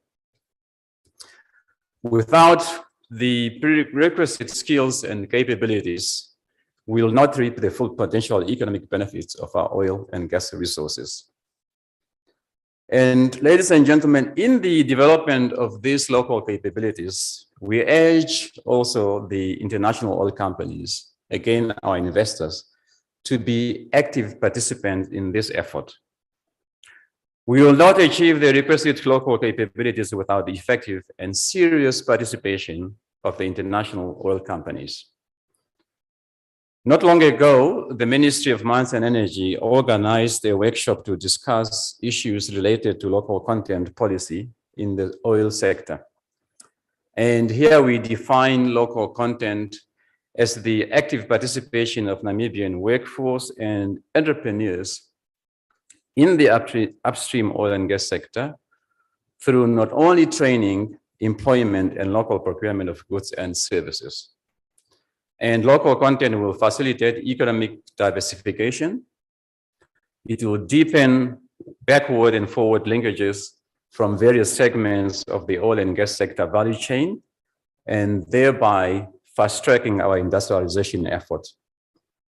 Our local content policy will bear fruits only when all the stakeholders, the investors, and the entrepreneurs collaborate and pull together in the same direction. In building our local capabilities, I want to encourage especially our local entrepreneurs, whom I hope they are also in the audience, to spare no effort in understanding the new sector, to spend time to read up what the sector requires, because we can only participate if we also understand what the sector requires. To understand the required capabilities to be effective participant in the local content framework. We will all be better off as business people and members of society if we really foster this culture of understanding, and therefore we participate in terms of being able to deliver what is required. The fourth and last issue, ladies and gentlemen, is about the impact of the energy transition on how upstream petroleum sector will develop. Our oil discoveries are made at the time when the energy transition discussion has reached its crescendo. We have observed cases where countries with fossil fuel resources, especially developing countries like ours, where we are being discouraged to not leverage our fossil fuel energy resources, and obviously in the name of climate change. We are being urged to, as soon as possible, switch to clean renewable energy sources such as solar and wind, which luckily we have as Namibia as well. Now, to be clear, I am not taking any issue with the fact that we are severely affected by the effects of climate change, because we are. For example, we have seen devastating droughts and floods, not only in African countries, but elsewhere. Most of us have experienced changed rainfall patterns in the process, negatively impacting global food security. Therefore, climate change is real and it must concern all of us as global citizens.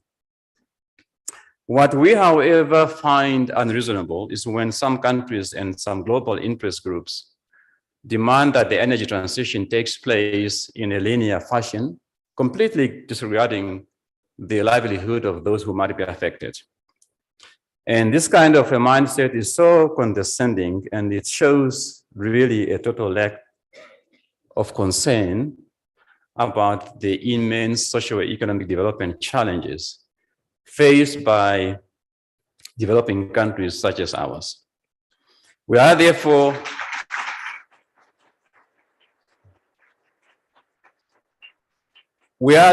calling for an energy transition that is just and equitable among nations.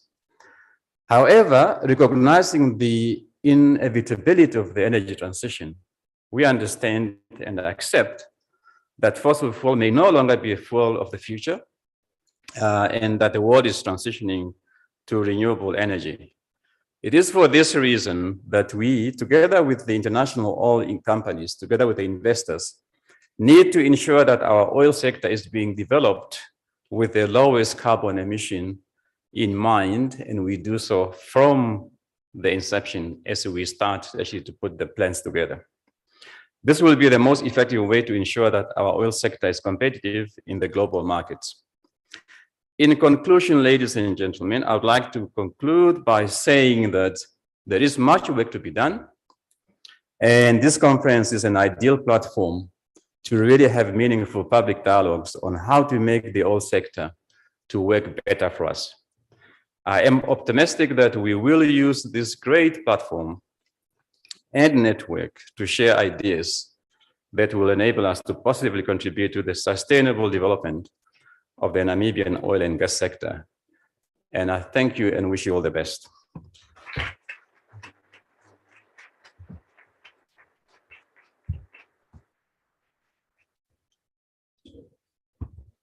That was a real one, powered by oil and gas. Thank you very much, Honorable Minister. Thank you very much, ladies and gentlemen. I'd like to underscore the invitation on the part of the Minister. It is only if we accept the responsibility of understanding this new, this novel, this emerging industry that we will be able to fully participate in it and see to it that we benefit from it. That is a very serious responsibility. So we need to heed the call. We need to be present during these conversations. We need to see to it that we bring a chair to the table, even if they tell you that all seats are occupied. Bring your own chair to the table. Make sure that you're part of the conversation, part of the journey, and accept full responsibility for it. Because of a number of pressing national responsibilities, we will at this juncture excuse both the Right Honourable Prime Minister as well as the Minister of Mines and Energy. Ladies and gentlemen, to the extent to which you are able, I would like to invite you to please rise for the departure of our dignitaries. Let's give them a big round of applause for their commitment, for their presence, powered by oil and gas.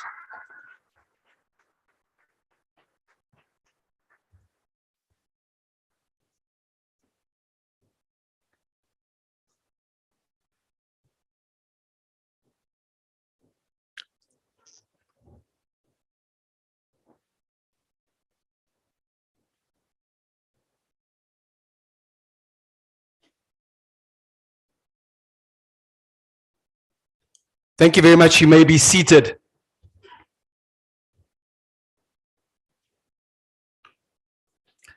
Mr. Kons Karamata, the Chief Executive Officer of the Economic Association of Namibia, this morning when he saw me, expressed very serious disappointment that I was not wearing a red tie. I told him, look at this, I'm wearing a red watch. That is even a more potent and powerful statement than the red tie would have been by any stretch of the imagination. We are super mindful of what needs to happen. We are equally cognizant that we do not want to leave this venue tomorrow afternoon with a half-baked strategy, with a half-baked plan on what is the way forward. But the precious resource of time is super finite. And I would like to invite every single speaker, every single moderator, every single panelist to firstly please abide by the allocated time as per the program. In the event that you are unable to read the time as per the program, we may have a very serious problem. But it certainly isn't the end of the world. We can manage it and we will deal with it. So if you aren't able to read, we can manage that situation and we can come to your aid. Please make sure that you abide by the time allocated to you. As you would have been able to gauge, we are already slightly running behind schedule. Ladies and gentlemen, a total of 700 delegates registered for this conference from 16 different countries across the globe. That certainly deserves a round of applause, powered by oil and gas. Mr. Shiwana, no resource curse formed against the land of the brave shall prosper. That is my official declaration. I'm tempted to call it a Dutch disease, but I don't want to. No resource curse formed against Namibia has the capacity or the authority to prosper. Has that declaration been passed? Very well. Ladies and gentlemen, practitioners of excellence, fellow Namibians, fellow friends, the first 3 rows of this hall are dedicated to our dignitaries, to our speakers, to our moderators, and to our generous sponsors. The first 3 rows in the hall are dedicated to our dignitaries, our speakers, our moderators, our panelists, and our generous sponsors. In the event that you are not either or any of those categories, we will not be nasty, because this will be a safe space for constructive engagement. But we would like to invite you to please, as soon as you are able, locate a nice cozy spot elsewhere in the hall. If you are unable to do that, find me and I will personally carry a chair to where you are, and it will be nice and it will be cozy. Thank you so much for your kind understanding. Without any further ado, shall we please, Dr. Itula, powered by oil and gas, put our hands together for the Petroleum Commissioner of the Land of the Brave. She works for the Ministry of Mines and Energy, to tell us whether or not we have a plan. We are having a conversation. We are trying to think about our retirement and the 3 or additional kids that we can now have because of all the oil gains. But is there even a plan in place? Madam Maggie Shino, let's put our hands together for her.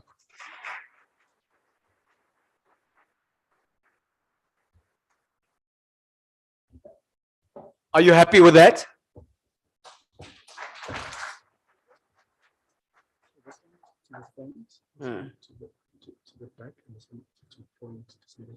Okay. Thank you very much for that loud applaud. And it's indeed, I don't know what to call it, whether it's an honor, especially for me to stand here in Namibia, in the land of the brave, speaking to a room filled to capacity for people coming to hear what the Namibian oil and gas sector have to say. I'm saying this because of the history of where we have come from. We have drilled at least 30, close to 37 dry wells. And at time, especially the last one, when we were drilling the Prospect S, or when we were now busy thinking on what to do with the tallow wells, whenever the results come out negative, you always have a very difficult position to make in terms of making the case to the world that indeed Namibia does have oil and gas accumulation. So seeing you all here today is a testimony that sometimes patience and hard work do pay off. Have the Honorable Minister in his absence have told me that maybe we should let's just forget it. We wouldn't be here today. And as luck had it, 2022, Namibia has been on a roll, and every hole that we have drilled in the Namibian subsurface have yielded us a positive indication of accumulation of hydrocarbon. So ladies and gentlemen, it has been a journey for us to be here. And I want especially all the Namibian people that are in the room today to give yourself a round of applause, because we have worked hard to be here. It has been a journey. It has been a journey, one that we acknowledge for how far we have come, and one that we are safeguarding and keeping it close to our heart in terms of where do we want to go. It's because of this reason that I want to speak to you today in terms of what is the strategy, what is our strategy as a country going forward. This is important for all that are looking at an opportunity to play in the Namibian sphere, to know that the Namibian government and the Namibian citizen are ready to take this journey with you to change the landscape of the Namibian oil and gas industry.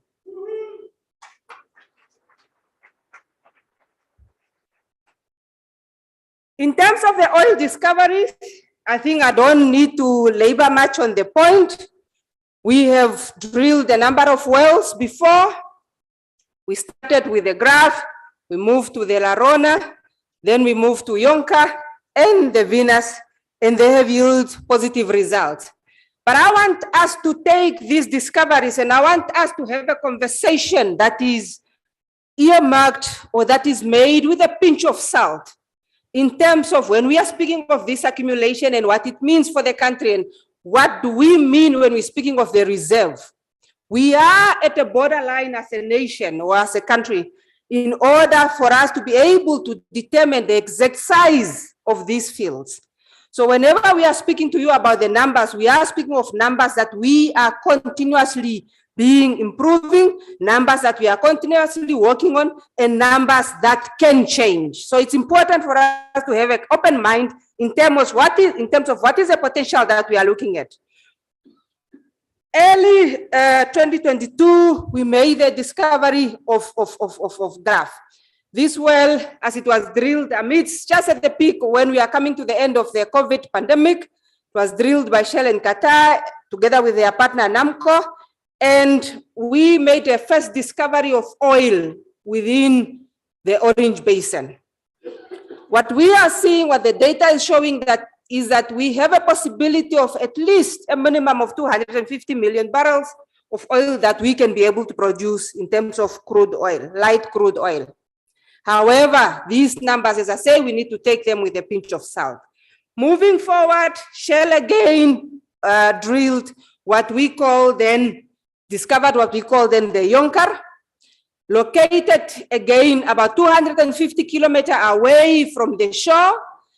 And with this field, potential field, we are looking at an opportunity of at least a minimum of 300 million barrels that we are to produce with the same partnership.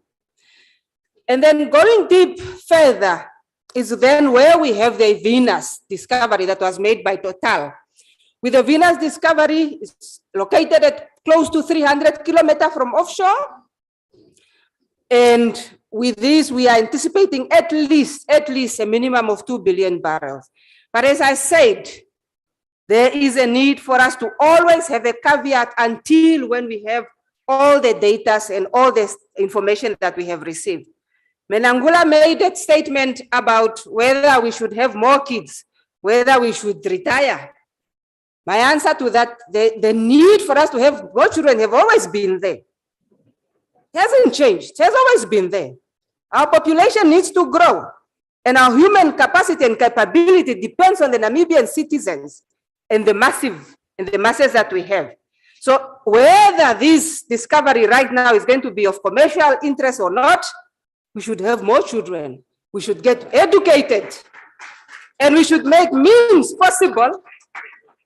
We should make means possible for us to be able to earn a living that can enable us to retire early, taking into consideration all the resources that we have. Now, moving forward, ladies and gentlemen, we keep speaking about these discoveries, but we keep forgetting the pertinent statement that Namibia has been here before. This is not the first time that we are locating accumulation of petroleum resources on the Namibian continental shelf. In 1974, when the first well was drilled in Namibia, a discovery was made for what we call the Kudu gas field.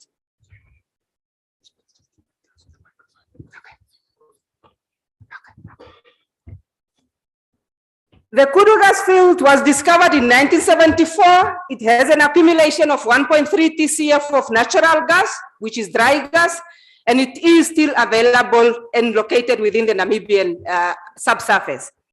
What we are planning now is that the landscape has also changed for this Kudu gas field.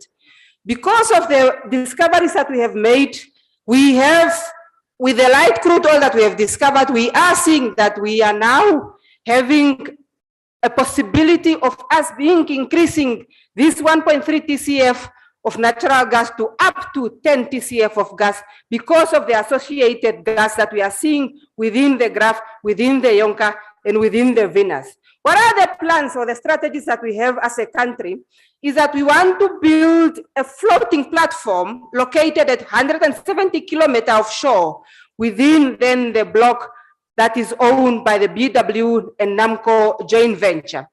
With this floating platform, we are then gonna build a pipeline that is gonna move the gas from the offshore, from the field to Lüderitz Bay in a point called Elizabeth Bay, where we are going to put up a power barge that is gonna convert the natural gas that we produce into electricity.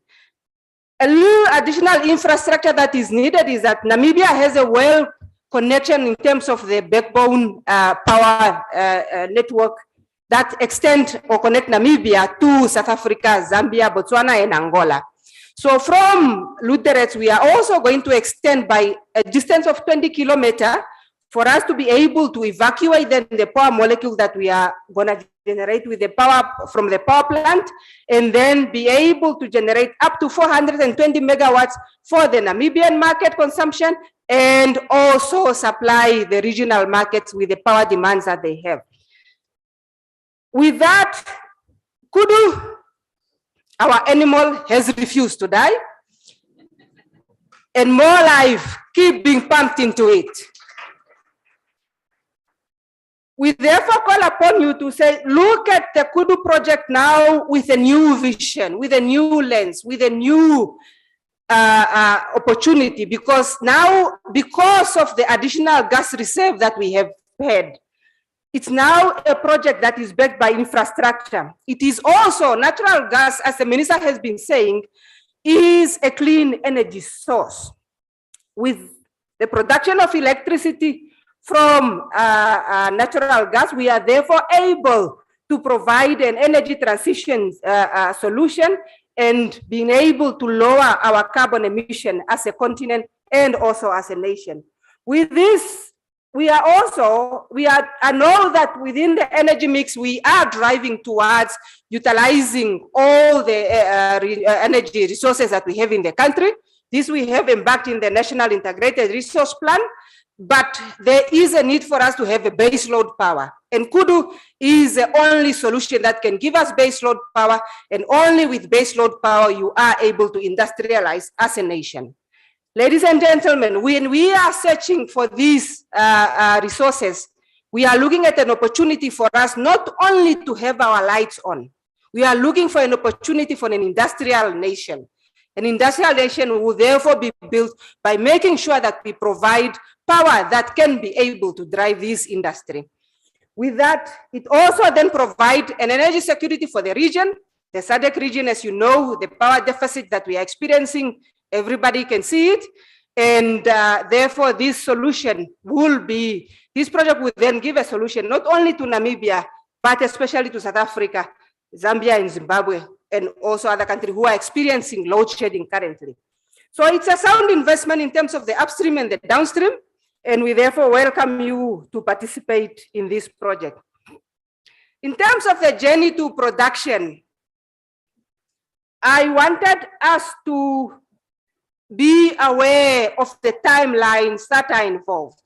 When we are making our plans, when we are building our national development agendas, we should be consistent of the timing that when can we possibly be able to see this first oil.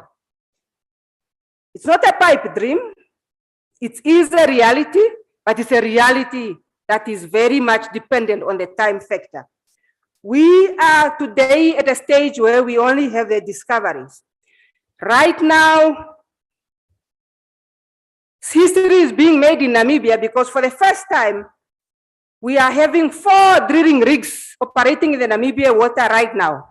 We have the Mira, we have the Tungsten, we have the Voyager, we have the Bolster. They are all operating in the Orange Basin, trying to uprise then for us to get the data that we need to see.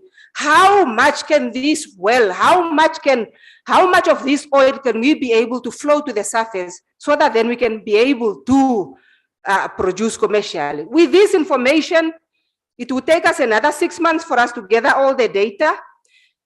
And after these 6 months, we will then be able to know the size of the accumulation and how much we can be able to produce, so that then we can be able to develop this field. Infrastructures need to be built. We need up to from between 1 and 7 years. The question then remains is, when does this first year start? And that is a challenge that we, unfortunately, I will not be able to tell you today, but I know exactly where we stand. But because of the market, we are not going to say it. Once we have developed the infrastructures that we need, it's the only time then we can be able to see the first oil. And our production profile for Namibia for this field is earmarked that each and every one of these fields has the potential to be able to produce for at least 25 years. So what we have as a risk, there are 6 risk elements that we have to take into consideration. The first one is that the appraisal projects or programs do not yield the results as we see them, which means that it could be non-commercial discovery, which means that we only get encouraged because there are more prospects that are coming that are in Namibia, that we see in the subsurface. Another risk that we have to take into consideration is the effect that we need to attract foreign direct investment into the industry for us then to be able to sanction these infrastructures that we need. After that, then is only the production, and only depending on the production profile and then the element of the markets, the crude price also is a very important factor that we have to take into consideration. With that being said, we are preparing ourselves as a Namibian government, and especially the Minister of Mines and Energy, to ensure then that we have captured and that we are prepared for that day, and we are prepared for the journey in terms of getting the country ready to be able to be an oil producer. With this, while we are still in the pre-production phase, what we are doing is that we are putting together effective petroleum revenue management legislation. We want to ensure that the yields and the economic value that's going to be generated by these discoveries should benefit the current and the future generations. And that should be enshrined in our laws. That's what we are doing. We are also, without us building the capacity, it's our objective that the Namibian oil and gas industry should be manned by Namibian men and women. With that, we need to build the capacity. So right now, we are busy building the capacity so that we can have institutions that are able to oversee the oil and gas industry operation. Additional to that, we also have an obligation as a Namibian government to ensure that we share the correct information with the Namibian people, so that people can prepare timely, so that people can prepare effectively, and so that people can know what is to be expected. We do not want to sell pipe dreams, but we also don't want to sell ourselves short. So the Namibian people need to be aware, and the obligation lies on the entire government as a collective effort for us to share the correct and truthful information with the citizen. We also have an objective of a sustainable governance. This is critical, and these elements need to be built in right now. While we are preparing the fields, we are also preparing the Namibian government in order of effective administration. After that is then the operative public administration, which means the Namibian men and women need to know to take your place so that you can know where to play. The economy is built in by Namibians participating in this industry, not by the tax revenues that are going to come, but by Namibians being able to participate. But for a Namibian citizen to be able to effectively participate, you need to be prepared. And your time to prepare yourself is today if you haven't started yesterday. During production, once the oil is here, once the oil is flowing, We therefore have to have a plan for improved socio-economic development and balanced equalities. This inequality that we are seeing in Namibia should end by the time that we are in production. We also need to have a high human development indicators. These are elements that need to be in play by the time you are in production. Low levels of corruption, responsible environment management, and a balanced spending withstanding the volatile markets as we are dependent on the oil prices. And with this, we are therefore thinking of building an autonomy economy that is outside the oil and gas sector. Ladies and gentlemen, the economic benefit of Namibia, as I said, we have a government take that is ranging between 58% to 65%, with government take of only 42%. But your benefit for you to be able to build the economy, we therefore need to focus on what we call the local content. The local content, with the local content, we have the local content policy that has been established. My colleague Carol McLeod will give you an in-depth, deep dive tomorrow in terms of the provisions of this law. But what we need to know, or what I need you to know right now, is that while we are servicing the exploration sector, there is a lot of value that is being generated and that is available for Namibians to participate. Within the petroleum agreement, we have a clause where Namibian goods and services are mandatory as part of the inputs into the projects. Namibian men and women take your place and provide service to this industry because that service is required out of you as we speak right now. Now, in terms of the future potential, I've told you that we have only begun to scratch the surface with the Orange Basin. We have de-risked the Orange Basin, but what you can see there is the whole entire 1,500 kilometers of offshore distance, whereby we have prospects that are mapped that are waiting for the drill to be dropped for us to be able to discover more resources. Onshore, there is a number of plays that we are also seeing that are also waiting for you to be able to uncover. With that, the opportunity for more success, we continue to gather more data, we continue to evaluate the subsurface, and we continue to see more information that can enable us to be able to even map more prospects that are even bigger than what we are seeing. So what we are waiting for, what we are planning for, is looking forward into a futuristic opportunity whereby we are going to make use of all the infrastructures in Namibia. There is ample volume of natural gas that we are seeing in the Orange Basin. There is infrastructure that is going to be built that is going to bring the green hydrogen to shore in Lüderitz for us to provide to the market. We therefore have another opportunity for us to produce blue hydrogen, utilizing the natural gas and then being able to ship this to the market going forward. With that, ladies and gentlemen, our strategy is therefore that we are forging ahead, regardless of what we are being told about the energy transition. We have a formula and we have a solution for that energy transition.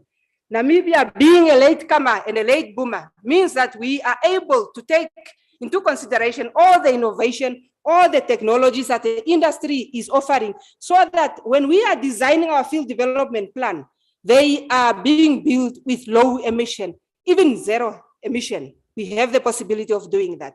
So with that, we'll continue to explore for more hydrocarbons location offshore and onshore Namibia.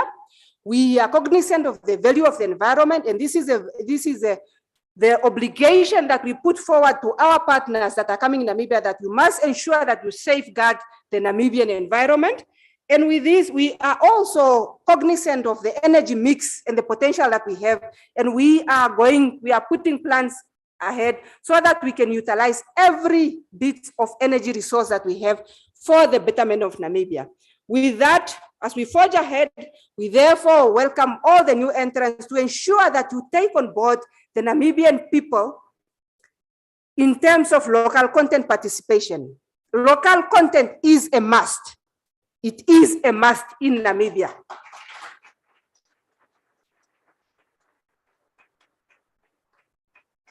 as you build this relation, as you are engaging each other this week, I urge you to form relations that are meaningful, that are creating a win-win approach between the international investors and the Namibian partners who are coming on board. We are looking for collaborative efforts. And at the same time, we are also saying that Namibia remains open for business. Our open licensing regime is still open. So new licenses and new applications must come in for you to be able to still continue help us explore for that elusive black gold that we are looking for. On that note, ladies and gentlemen, I thank you.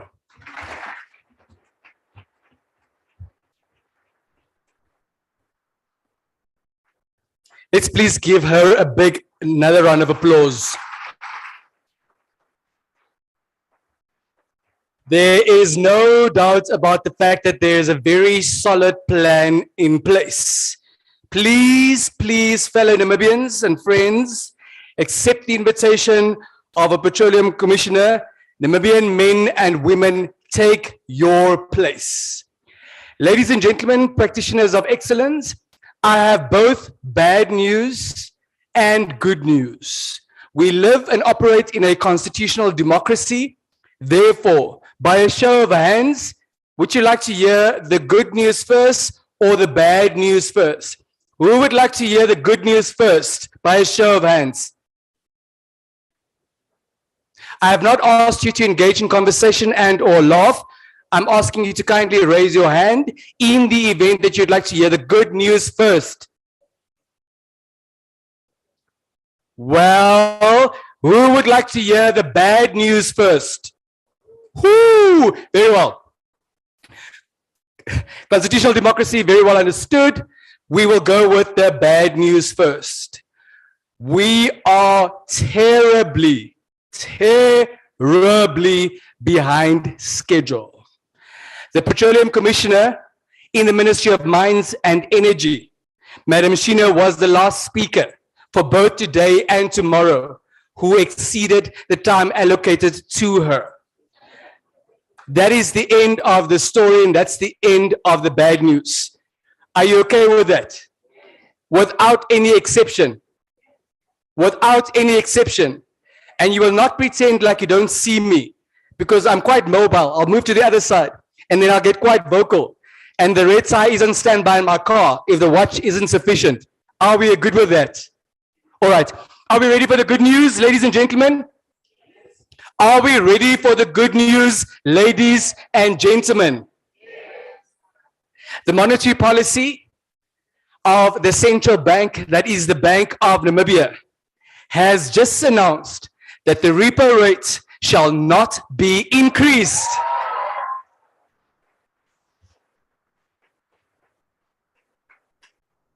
That is a real big deal. That is an incredibly big deal. The tension within me, and I'm sure within this room, was audible. But we'd like to thank the governor of the central bank, Mr. Johannes Gavagap, and his team for the second consecutive time. I know my colleagues reported earlier this week announcing the scheduled announcement that in June it had been increased by 50 basis points at the time. Well, the last time it remained unchanged. And again today, the repo rate of the land of the brave has remained unchanged. So that is the good news for the day. Just give it another round of applause, please. Very well. Now the show needs to keep moving. We spoke earlier about the marriage that is possible, certainly with the help of an ANC, an anti-nuptial contract between the Green Revolution and oil and gas.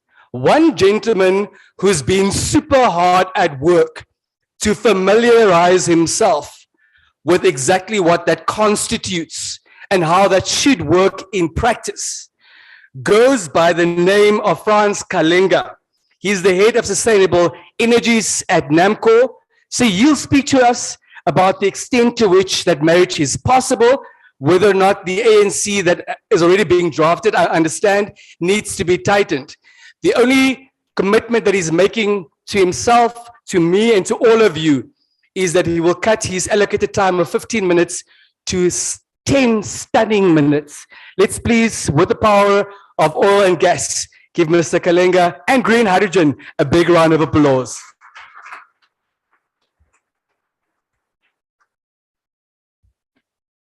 Oil and gas and green hydrogen. No, guys.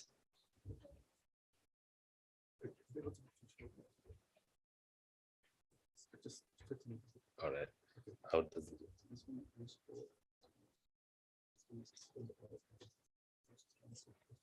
All right. Good morning. Good morning. Is it because it's green? I feel prejudiced. Number one, having to speak right after the Petroleum Commissioner. Number two, my time constraint. But however, we forge forward.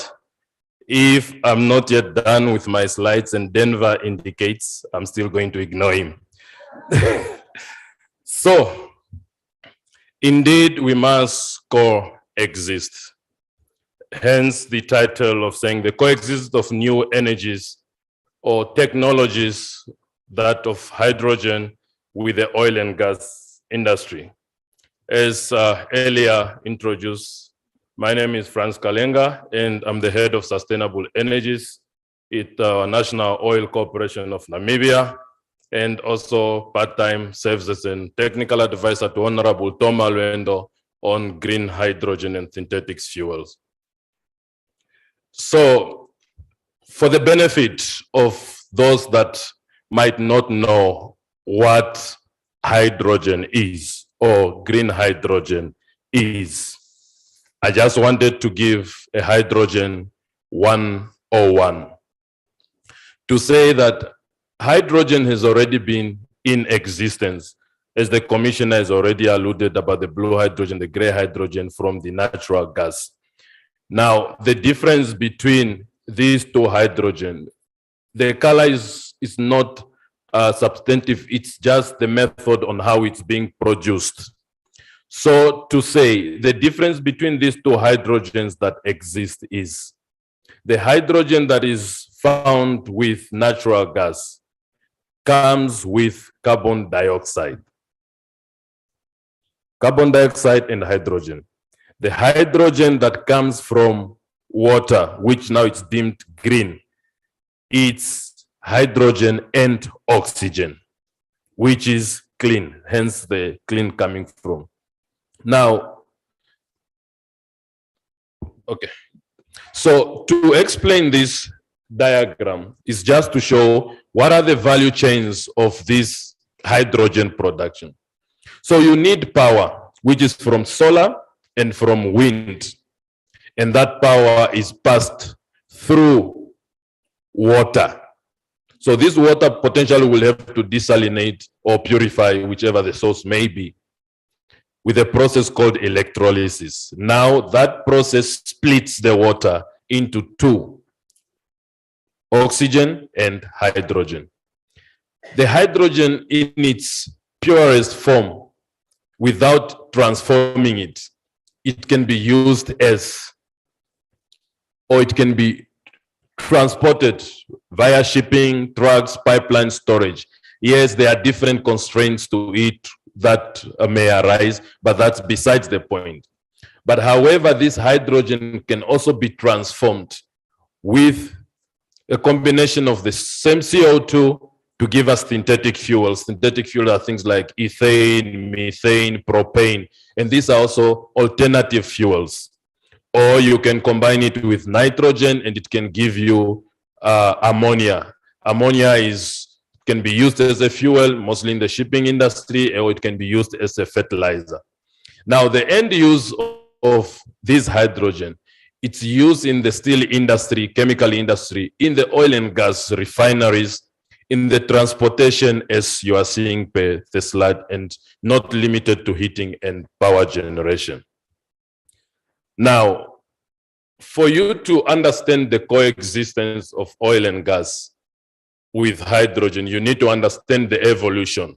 And the big question is, can oil and gas coexist with hydrogen? The question is, can oil and gas coexist with hydrogen? The answer is yes. They've already been existing. It's nothing new. Now, we look at the evolution. We had coal, and then oil came, and then the electricity through renewables, and now hydrogen. Now, we need to understand that the evolution of this energy have existed not with one source, but with multiple at the same time. And just to dispel any concerns that hydrogen is not an energy source, so there's no way it can replace oil and gas. So hydrogen is an energy carrier. It's just a messenger. What could potentially replace oil and gas is renewable energy, solar panels, wind, because those are the energy sources. Now, there are countries that are currently coexisting. They are forging forward to develop hydrogen projects, and they also have oil and gas. You can talk of the Saudi Arabia, the Oman, Australia, and Norway. And they all want to produce hydrogen and have oil and gas, and for a specific reason that we'll be able to touch on. Now, the second question after, can these two coexist, is how do we make the most? How can we derive value from all these critical commodities that are with us? We know that the oil industry is tried and tested. But however, we are cognizant that it's at sunset. Whether you want to believe it or not, it's happening. We know that the green hydrogen is not fully tried and tested, but it's the sunrise. It's the new kid in the block. Now, we can move faster to make the most of all these two commodities. But how do we do that? We need to ask ourselves as a nation, what are our key priorities for this country? Is it energy security? Is it energy efficiency? Is it energy poverty? Or is it decarbonization and the transition agenda? Is it climate change? What do we really want out of this? And that question is very, very important because it sets the tone on how you develop both these two commodities. And I go by saying that energy poverty is real, is indeed real, and we need to address it. However, climate change is inevitable. And we are suffering, whether we say we are not the biggest emitter, whether we say that we are not transitioning from anything, it is affecting us. The Honorable Minister had alluded to that. But what I want to add to his speech of saying that we are affected is, I want to give you a practical example. Where does our electricity come from in Namibia? One is generated in Namibia. Two is imported. Now, depending on the demand, determines how much we are going to import. So if you are not sure of global warming or climate change, is when we receive less rainfalls and our Rakana hydropower receives less water to generate enough electricity, you are forced to go and borrow more. Those are the consequences of climate change. Agriculture, when you don't have rainfalls, not long ago, I asked my mother to send me mahangu because my little boy likes drinking oshikundu. She told me there's no mahangu and there's no way we can get because not a lot of people have harvested mahangu. Why is that? Because there's less rainfall. So it's important to marry these two, to balance the two, that yes, we have energy poverty as we are going to develop our sources, but at the same time be cognizant of climate change because it affects us. And now, Just putting our eggs in one basket is dangerous. That brings about the Dutch disease that everybody is talking about. Shiwana alluded to the Dutch disease. Memagi in some point of conferences also made a mention to it, say that now because of oil and gas, everybody is going to abandon their Mahangu fields. We don't want to do that, and it has happened.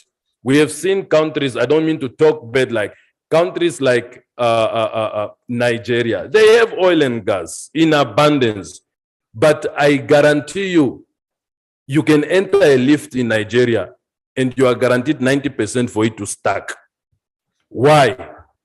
Power issues. They have all the resources so it's not a solution to everything. Now, what is the role of hydrogen in the oil and gas sector? This is very important to understand. Amid the climate agenda of energy transition, we need to know that Namibia does not live on an island. And Namibia is a child of international solidarity. Namibia do international trades. What does this mean? The Europeans have come up with a mechanism called the CBAM. What does CBAM means? It means Carbon Border Adjustment Mechanism. This means that for clients in Europe to buy commodities in Africa, for example, they are going to charge you heavily based on the amount of carbon that commodity carries. It's their law. Do you want to trade with them? Yes. So if you're going to trade with them, it's imperative to make sure that your commodities have low carbon. And this is not the European alone. The CBAM, it's starting in Q4 already, although the taxation commenced in 2026. So meaning it's already here. So even if we have our oil and gas and we need to trade it, they will judge it based on the carbon content that it has. It's a reality. So you need hydrogen for that to make sure that the carbon in those products that we are developing is reduced. China and India, they are coming up also with a new legislation that the tax that they give you is equivalent to the CO2 that is emitted, whether in your process or in the commodity that you have reduced. Now, you might look at that poster at the far end there. It says Total Energies, sustainable partner. What does that tell you? Total is one of the renowned oil and gas companies. So they are investing in hydrogen. They have transitioned from an oil and gas to an energy company. You can talk of Equinor, you can talk of Petronas, a lot of them. So why is it that we are unable to do it in Namibia? Therefore, the large oil and gas companies, they are the biggest investors in the green industry. Why? They are hedging because they know the industry is in the twilight. So, and we shouldn't be obvious to saying that, no, us, we are just going to keep our oil and gas. Excuse me, Madam Commissioner. Now, oil revenue, yes, can subsidize the green industry in order to build new industries. And why am I saying this? What kind of industries is it going to build? One, the synthetic fuels. That is the alternative fuels. When you play soccer, you are told that a run triggers a pass. You need to show that you are running before somebody can give you the ball. You can't just wait for somebody to give you the ball. So meaning the industry is moving. So we need to move and create industry. We might not have vehicles currently using methane or ethane or ships that are using that, but we need to create already so that those can come. All right. Fuels, aluminum smelting, zinc smelting, steel, pig iron. All these are industries that can come from the green economy. Now, what does this mean? It means different factories. In the Ludres, you have the oil, you have the green hydrogen, you have the steel production. This means we have new products, we have diversification of export sources, we have new jobs, direct and indirect, and we have new revenues. You are diversifying. Now, look at what has happened. Currently, we have about 63 Namibian people at master's level that have been trained in oil and gas. 63 since 1993. I'm taking out undergraduates. Those people, almost all of them are recruited, except maybe for 3. So if we are going to say that oil and gas is going to recruit a lot of people, where are those people going to come from? Secondly, to quantify that, green hydrogen, we gave out scholarships, 90 of them, to prepare for the industry. Why? Because we need to build capacity for Namibia. This oil and gas industry, I'm a trained petroleum reservoir engineer. They take place offshore Namibia. They don't recruit a lot of people. But the green economy, because it's on land, the number of people recruited is a lot. Denver, with your permission, let me just run through quickly. All right. So that's the point that I wanted to say, that with the green economy is helping NASAF, is helping Petrofund. Petrofund is doing their part. NASAF is doing their part. The green energy also can do their part by educating and also creating jobs. So I will skip through the case studies of where hydrogen is used. Hydrogen is being used for blending natural gases. Why? It increases overall efficiency because hydrogen burns hotter than the methane, but also reducing the emissions. This, you can use hydrogen. It has presented us with an opportunity to make sure that even if we have assets for oil and gas, they will not end up being stranded because you can still reuse them for the hydrogen economy. I'll skip about the carbon capture. And we can use the hydrogen to power the offshore platforms for the oil and gas to reduce the carbon emissions. Remember when I talked about the CBAM, so that when we trade our oil, it has less carbon content. It's still the same. In the refineries, hydrogen is used in the refineries to lower the sulfur content so that our petrol or our diesel has lower content of leads or sulfur, hence environmental friendly. But Denver, you're not doing justice to my presentation. So the last but not least, this one is very important and the commissioner can attest. There's what we call enhanced oil recovery.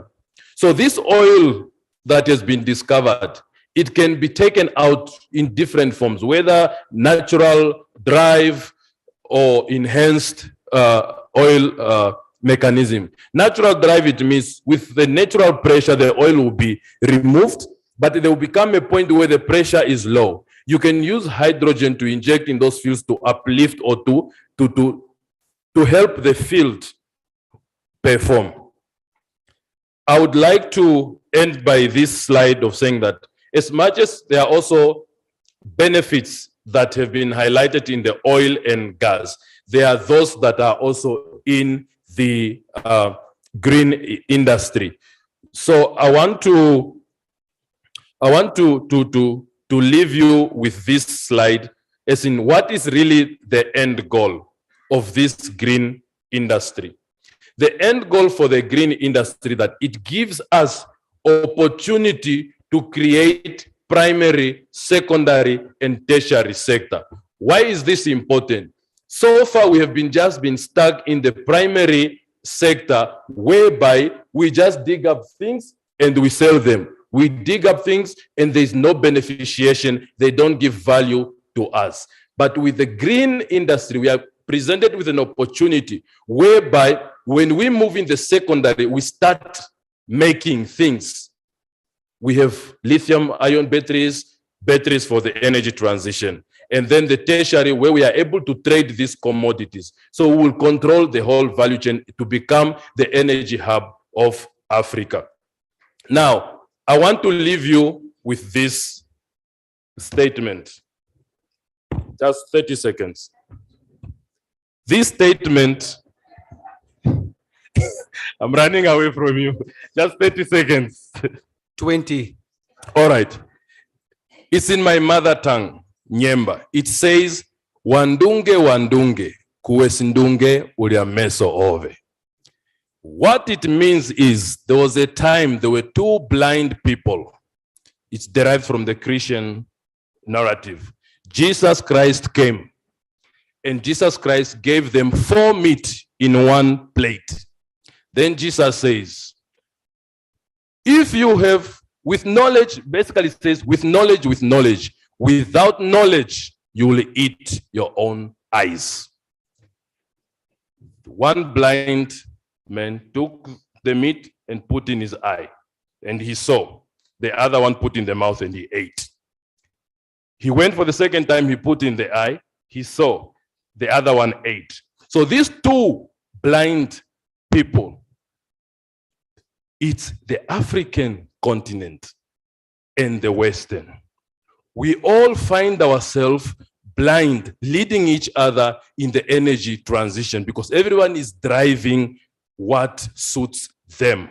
Thank you. But without knowledge and understanding, we will end up eating our own eyes and not see.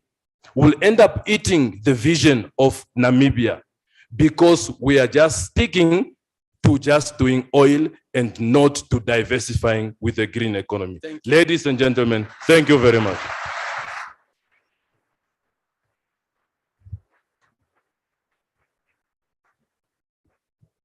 That sounds like a terribly overwhelming picture. Ladies and gentlemen, let's try our utmost to not to resort to eating our eyes.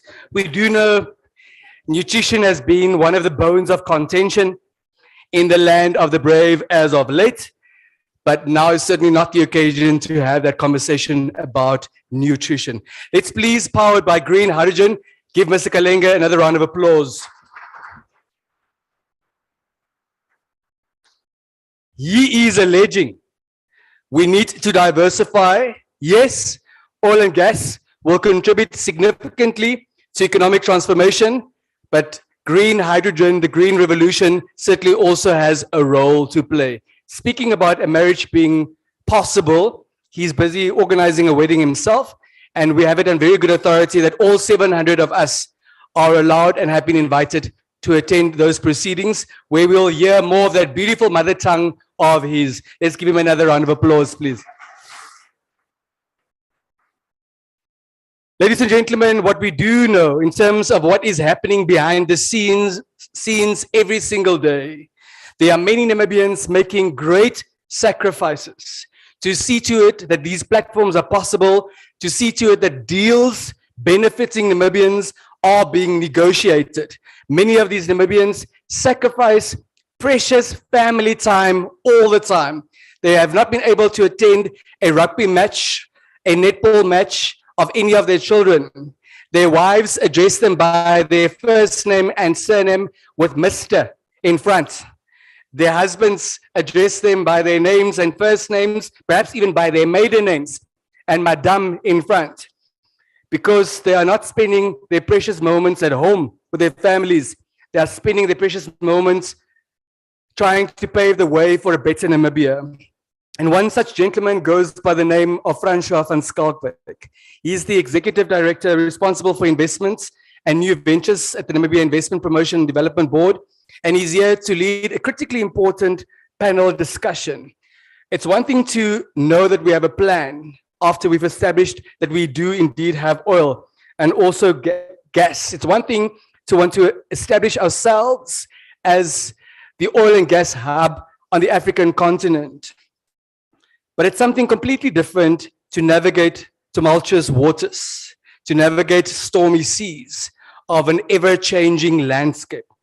Mr. van Schalkwyk, as excited as I am, and as I'm sure many of the people in the room and in the virtual space are about this important panel discussion. Mr. Kalenga has taken 6 of your 45 minutes. So you have a grand total of 39 minutes for this important discussion. So let's please give him, powered by oil and gas, a big round of applause.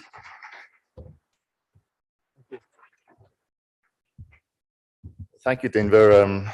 France will have to make up for it at some point. And thank you for our guests being here this morning. I observe protocol for our dignitaries that are in the room. Like Denver said in his introduction, Namibia are amongst, or is amongst countries where oil and gas discoveries are likely to propel the economy significantly forward. And how we will achieve those goals in becoming a global energy player whilst navigating an ever-changing economic landscape.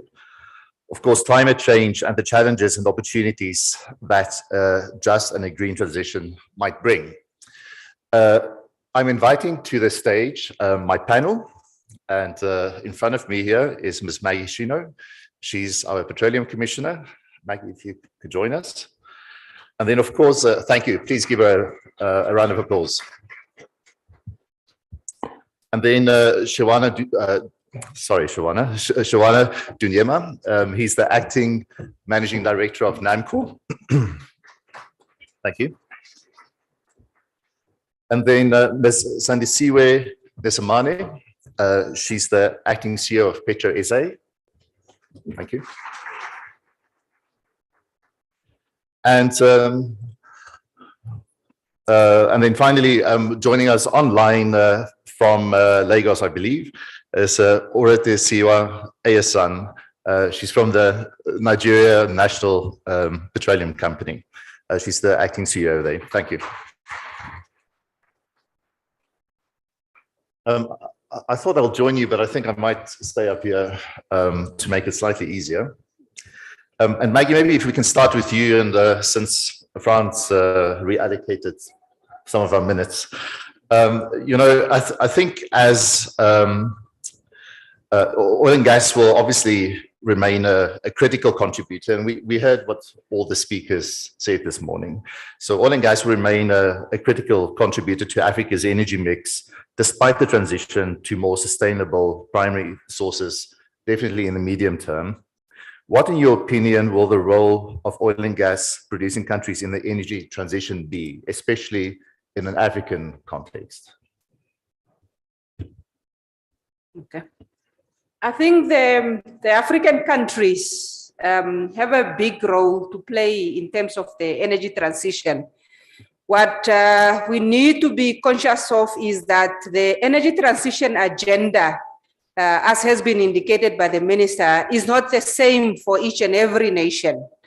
So the most critical role for African nation is to set the tone of what is a just energy transition for Africa as a continent. Right now, we are operating in a sphere whereby we are the darkest continent. The energy deficit in Africa is evident right from the south to the north, and this can be observed. Although we are the third world producers of energy resources in the world, but our utilization and our take-up of this energy resource has not been to the advancement of the region as a whole. So African leaders need to therefore look within ourselves in terms of what is our landscape, how does it look like, so that we can then be able to contribute meaningfully to the energy transition agenda. When you speak of the contribution to for example, the greenhouse emission, Africa in totality contribute less than 3%. And most of these percentage, 90% of those are coming from the developed economy, which usually South Africa taking up a chunk of it because it's being developed, and other few nations taking bits and pieces. But the need for us to be able to drive the transition should come from our own desire in terms of the energy uptake. And also, we have to be cognizant of the effect that when we're speaking of an energy transition, it doesn't mean the same for Africa. Our economies are highly dependent on the revenues that we are generating from the production of this natural resource or this fossil fuel.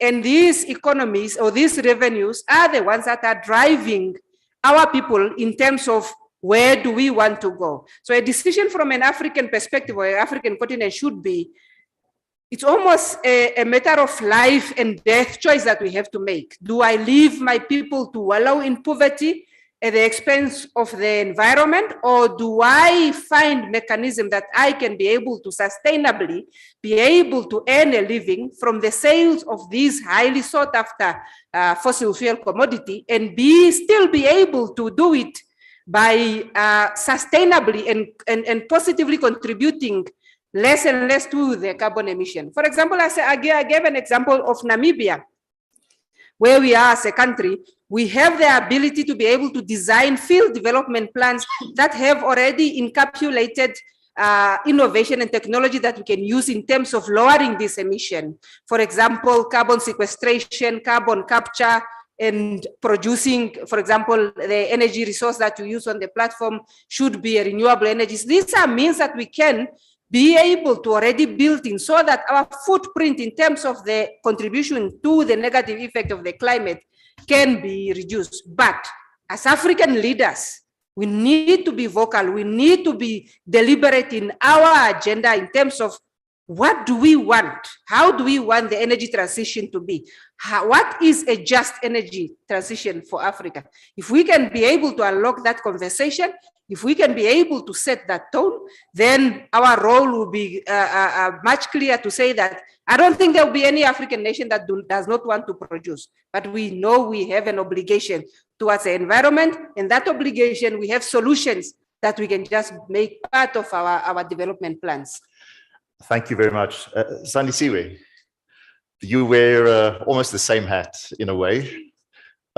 What is it like in South Africa? I think it's important for us to learn also from our colleagues and brothers and sisters across the continent. What is your view on the same question?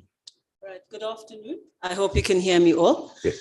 I think what I want to start off with is maybe talking to broadly what we're seeing from a landscape, an energy landscape perspective, and taking a South African view that is informed by an integrated energy plan that would look at, of course, what we're seeing from an electricity generation perspective in relation to your liquid fuel sector, as well as what the gas prospects mean for the country and the region at large. And driven, again, by the need to ensure that we are driving economic growth. And that really is anchored on, yes, addressing matters around energy poverty, and importantly, security of supply. Yes. And as we talk to that security of supply, it means we need to then also understand how we exist in a global context as well as a regional context. I highlight this because I want to share perhaps also as a national oil company what some of those reflections have provided for us. Let's look at the energy in terms of electricity in particular. I think it gives a good framework around the value of the diversified energy mix. And I think the speakers before also weighed in on that. But as we talk to that diversified energy mix, I think there's a value in us also realizing that our indigenous endowment needs to be maximized. Yes. It's a conversation that also needs us to be quite pragmatic. I think, Maggie, you are highlighting that each country, each region will define what that maximizing of our own indigenous value is in relation to the energy transition. It also then means when we talk about the enablers, we need to go and probe some of the, complexities. The complexities around how do we access the funding? How do we converge our shared vision in this particular region to ensure that we are able to unlock those enablers? Those enablers, of course, being the capability, the funding, just to mention a few. Again, just reflecting a bit more from a PetroSA perspective and the landscape that we are operating in. We've had to look at our business in a way where we've had to acknowledge some of the opportunities in relation to the constraints that the last few years have made evident for the organization.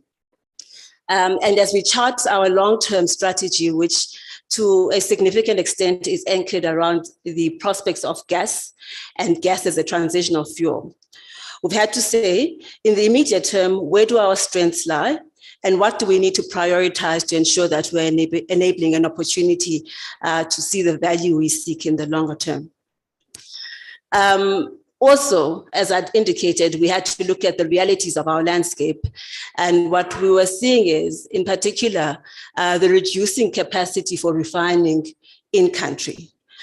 Which ties back, if you look at the PetroSA mandate, which is anchored around security of supply, needed us to then look at what is it that we would then be doing in that regard. What is it that we're doing in terms of ensuring sustainable fuel feedstock going forward? We've had to then engage around how we draw from partnerships in embarking on that, but ensuring that in the immediate term, we as a national oil company look at the strength that we hold from our downstream business. And our downstream business currently seeks that we look at optimizing our abilities to source optimally. And I think the reality of that conversation seeks value in a more collaborative discussion. And I think that's part of when we talk to partnerships, we'll elaborate a bit more around that. It's the value around seeking the opportunities downstream in terms of how we source and how we grow a market. So that's what we currently are prioritizing as a PetroSA in the landscape that we are operating in. Cognizant that for us to achieve our long-term strategy, which again is to unlock the value associated with the gas economy, we have got to put in place some of the critical enablers. And we've continued to look at partnerships to unlock our upstream activities, including the immediate Block 9, which we currently are present in the Mossel Bay area, as well as to ensure that we are drawing partnerships that would allow us to unlock the opportunities on the West Coast, which we have investments and interests around. We acknowledge, and I think I want to draw back to the timelines that you've shared. 1 minute, oh, okay. Yes. Timelines you've shared, that there is work and a gestation period that is associated with that particular realization of those opportunities.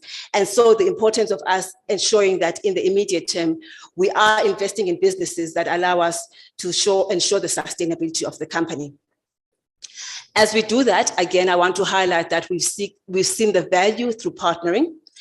We've gone out into the market to identify which type of partners we're able to provide the relevant value proposition to, and ensure that we are also realizing value in partnering with those particular entities, in ensuring that, again, we are addressing the immediate term strategy and we are fully readying ourselves for alignment to our longer term strategy. Thank you very much. If I can ask, and you'll pardon me for my terrible pronunciation, but call you Ms. Ayasan, if that's okay. I wanted to ask, clearly Nigeria, and in particular the NNPC, has worked through many of the obstacles and challenges that both the previous guests highlighted. What were your learnings? And certainly as the CEO of NNPC, what would your advice be to Maggie and to Maggie and to our other colleagues here, Anshuwana here on the stage? Yeah, thank you very much. I really feel very pained that I'm not sitting with you all at the conference. It's really regrettable, and I sincerely regret my not being there physically. So talking about NNPC's past experience, especially from a very long years of operating in the oil and gas and now energy sector, there's quite a lot to share, quite a lot, and I will take them, one after the other. So let's come to the regulatory framework. And I must say, I must commend the Namibians who have upfront, assessed how they want to play in the industry and set up their regulatory framework, for operations. So as Nigeria, when we started, we were one of the youngest, in the space, and coming from the sub-Saharan Africa, we were one of the few at that time. We didn't have lessons to learn from those who had gone before us. And so our regulations were crafted by more or less our partners, in the industry. And unfortunately, we bound ourselves to very rigid structures that even when the environment changed, we were not as agile to change with the times. And that created quite a bit of problem for us because it took us over 20 years to achieve a change in the regulatory framework that we currently operate. The PIA was enacted in 2021, and this was over after 20 years of trying to change this piece of legislation. And what the PIA did for us was to harness the various structures that we had in the oil and gas space. So we had several pieces of regulations and laws and policies all scattered around the place. And sometimes the conflict between the regulations affected the output for the oil and gas industry. So consolidating that in 2021 was a major milestone for Nigeria and the NMPC Limited as well. So I think it's one of the learnings for other upcoming oil and gas, or we call them now energy companies, because you're looking at the entire spectrum to ensure that your regulations are robust enough to manage, the industry and to be able to respond to changes as you move, in your development. The second piece that we learned a bit too late in the day, but at least good enough, well enough, was to integrate the local industry to the oil and gas business. Sometime in 2021, we had several workshops, and it became a real pronounced point that the Nigerian entrepreneurs had not been integrated into oil and gas business, and therefore this has limited, the value add to the economy. We took the bold step, and the Nigerian Content Act, Nigerian Content Act, was then enacted. And since then, I am happy, and I'm sure you will be interacting with a lot of Nigerians who have distinguished themselves in the oil and gas space, and who have also offered their services to upcoming countries in Africa. So I think the experiences that we gained working with the international companies enabled that local industry to thrive. And the good thing is that we have enough resources to at least export to the other parts of Africa and to young clients like Namibia that are coming up today. For us in NNPCL, I think we learned the essence of integrating the entire value chain from the beginning.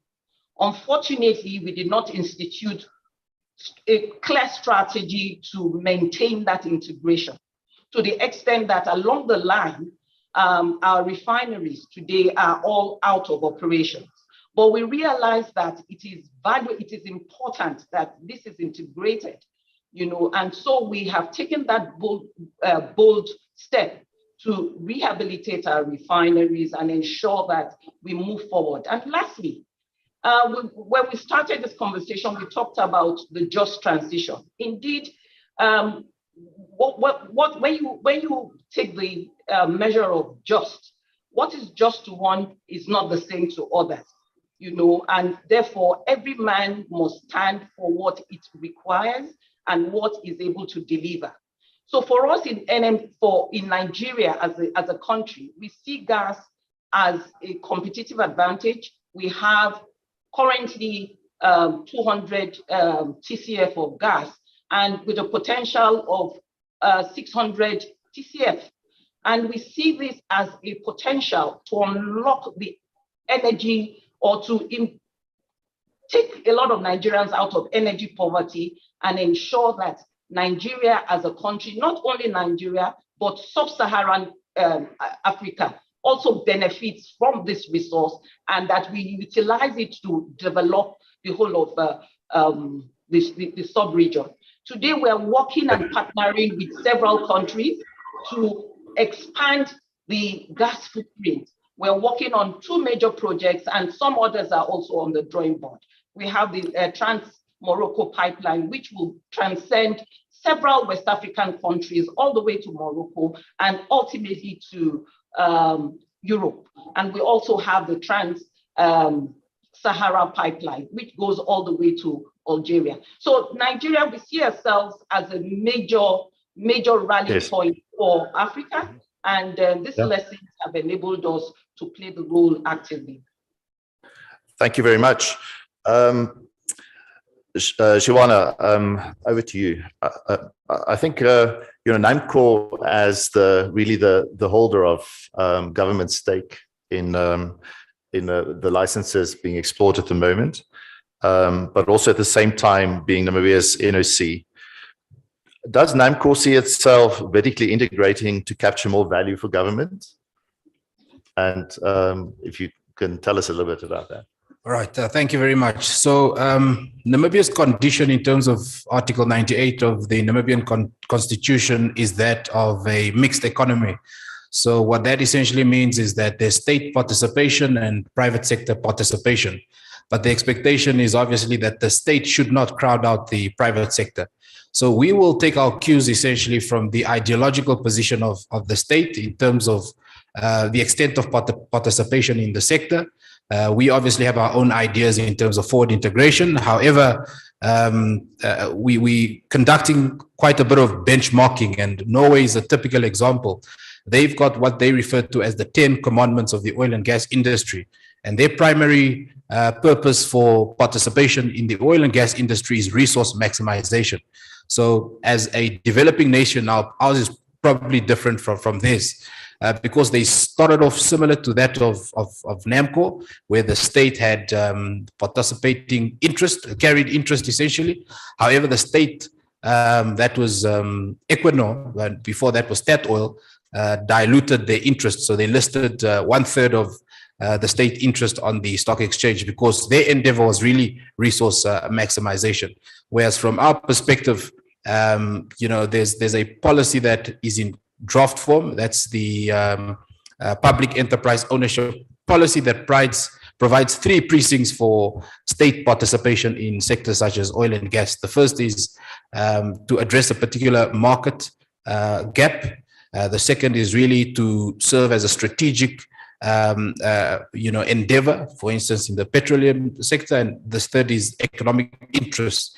It only makes sense for such a nascent industry such as oil and gas for the state to resort to pitch in and sort of unlock the potential in the interim. And once the sector has been stabilized, then the private sector can resort to pitch in essentially, because it requires a significant amount of capital outlay. We have conversations around refinery, around pipelines, around logistic bases. And you probably won't have a private sector that has the sort of appetite to invest in these projects, essentially to unlock the potential of the sector. So in terms of our mandate, we are, expected to participate in, refinery capacity and other endeavors to unlock the potential of the industry. So Maggie presented in her presentation around the pipeline project. Somebody has to manage that project. Uganda, for instance, they've got ECOP. It's going on for the longest time because they've been experiencing resistance from the environmentalists, essentially. But our cues are essentially on a need basis. If there is something that the state needs to do to unlock the potential of the sector, then of course, NAMCO will endeavor to do so. A typical case in point is NAMCO's entrance in the retail space. So, the private sector would argue that our participation essentially is crowding out the private sector. But we operate a similar model such as Total Energies, Shell. The only distinction is that we're a Namibian-owned company. So we don't operate the retail service station, but we provide an alternative brand that is operated by the private sector. And for strategic reasons, the argument is if the super majors, international oil companies decide to withdraw from the space, you still have your own Namibian entity servicing this very important strategic sector. A typical case in point is Zimbabwe. When there were sanctions imposed on Zimbabwe, they had local international oil companies in the retail space. They did not have their own retail company or company that imports petroleum products into the country. And when these guys left, they suffered significant challenges because of that gap. And that forced the Zimbabwean government to set up two entities, one for retail and the other to bring in a product essentially. And that obviously was for strategic reasons. So our interest, of course, is commercial. We need to have a bankable business plan in terms of whatever endeavor we pursue, but it must be strategic as the custodian of the state's interest in all things oil and gas, essentially. But I think what will really inform our orientation around where we're going to participate is really that baseline study. We need to unlock the oil and gas value chain from upstream up until your downstream endeavors and assess where the gaps are essentially. For now, we've identified a gap that's a logistics base. So because these are offshore operations, you can't really see the sort of value, but having a logistics base, and this is a model that we picked up from Nigeria and Angola essentially. So Sonangol created a subsidiary called Sonils. It's an integrated logistics base. So they house all the service companies and all the entities that are servicing the sector essentially, and they provide logistical and maintenance services to the sector. And on top of that, you've got your mud plants, the cement plants consolidated in one sort of base. And that offers the state line of sight in terms of the value that is being created to the sector. And even so, they've got you can put up a tax office to have line of sight of the revenues and facilitate the returns to the state in that sort of manner, essentially. Now, that takes commitment. So somebody sitting on the other side of the fence can argue that, look, NAMCO is crowding out the private sector, but who's got 5 billion to invest in a national logistics base? So the conversation can be had to say, look, let the state resort to pitch in, and over time, once the sector has been stabilized, you can divest your interest and allow sort of public-private partnerships to come into play, and you essentially fill that gap essentially. Thank you. Interesting thoughts, definitely. Maggie, I hope you have your business hat on. My question is, what is your advice to local companies, Namibian companies, looking to participate in the upstream oil and gas sector? Okay. And you only have 3 minutes. 3 minutes, okay. Yes. Okay. Because we only have 3 minutes, this is a conversation that I want to take further away from this stage with the Namibian business community. Yes. Because it's something that cannot be answered and unpacked in just 3 minutes. But the most important advice that I want to give to the Namibian people is that you need to understand that the oil industry, the upstream and the downstream, are very highly specialized. It's a very highly specialized industry.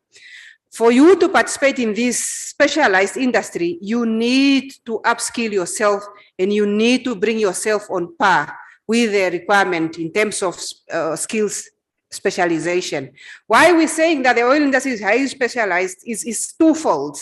First of all, we operate in an environment that, in terms of safety, is very delicate. There is a requirement for international standard or oil and gas standard, and these standards unfortunately need to be upheld, and we cannot compromise. So if you are going to be a participant in the oil industry, in a project that is happening, for example, the drilling that's happening right now, you are providing drilling mud as a Namibian company.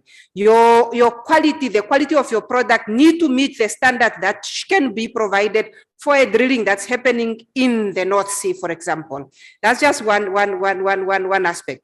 The second aspect is also because of the element of safety. Where we are operating in is an environment that is very delicate, and it's possible, there is a big possibility for loss of human lives, for loss of infrastructure, and for environmental catastrophe. So because of these elements that need to be safeguarded, therefore, your entry requirement is set at a bar that is already high. So for Namibians to be able, for you to be able to participate, you need to bring, the standards of the industry are not going to be lowered, unfortunately. The Namibian people are the ones that need to upscale themselves, push themselves up, so that you can be able then to bring yourself to that requirement of the industry. Coupled to that, it's a very capital intensive industry. So there's a need for synergies to be created with local and regional financial houses and financial providers, so that you can be able to provide the financial means and the capital that is required for Namibians to participate. I'm glad that FNB is on board and has always been on board with us on the industry, but we are calling even more innovative means of being able to raise a capital, because the capital is needed even to build the capacity and to provide the necessary equipment that are needed. Thirdly, you also need to educate yourself in terms of the legal framework and the legal requirements that the industry operates on. It's unfortunately a specialized and a dedicated sector that have specific requirements, and those specific requirements need to be met. And it's because of this that I'm saying we need to have perhaps a more robust conversation as Namibians in terms of what do we need to do in order to prepare ourselves. There's a reason why we designed the local content policy in such a way that it doesn't mandate to say 10% must be Namibian, 5% must be Namibian, or 30%. That is because we acknowledge the fact that there is a gap that still needs to be closed in terms of Namibian companies' ability to come to the table and to contribute meaningfully. And with the industrial baseline study that we are doing, we want all Namibian companies, once the study is done, to then assess these needs and capacitate yourself based on what is required. Just build specialized in a certain focus, because we're saying that it's our desire that the oil industry, the Namibian oil industry, is saved from Namibia, from the ground. Evidence have shown that in terms of what we are working towards, which is government revenue, as government, we will earn more if we know that in Namibia, the goods and services that are being provided to the industry are cost effective, and the ability to produce cost-effective products is when you assemble or when you produce these products on the ground. So because of this, it is in our interest also as government to ensure that the Namibian ladies and gentlemen are capacitated to be able to play. And these are the conversations that we need to have outside this floor, so that we can see where can we be able to come in and assist the Namibian people in capacitating them, together with the international industry, of course. Thank you, Maggie. I think we're all in agreement.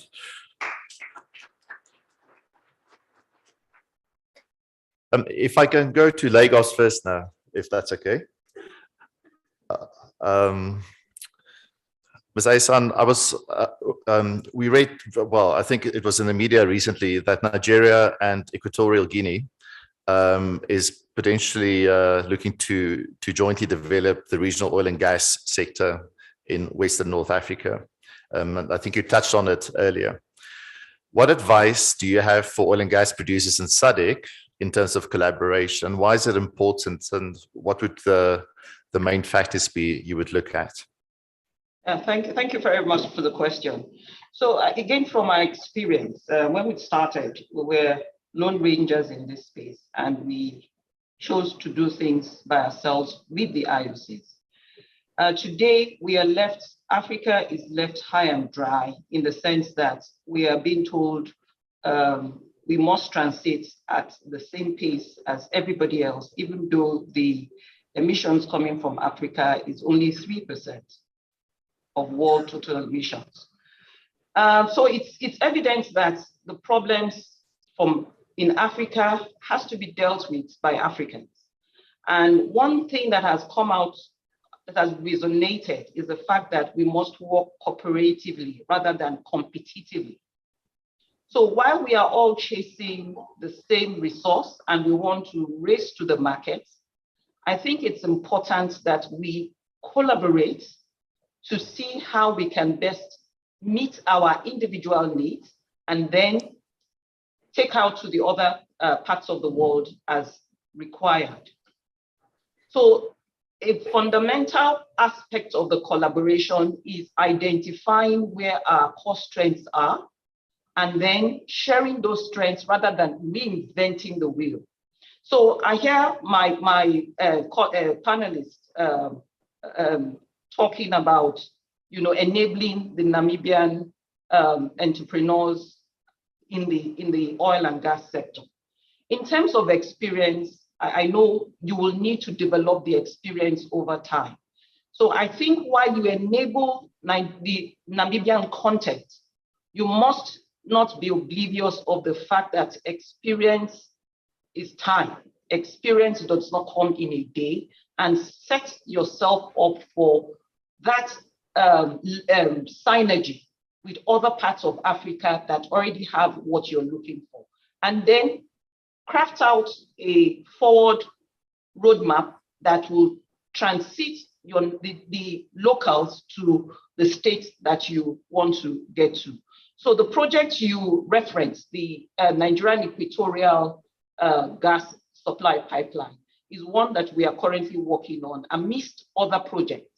So Nigeria, again, like I said, we are sitting on huge gas resources, and the whole of Africa, when you illuminate in the night, is relatively in darkness because of the energy poverty.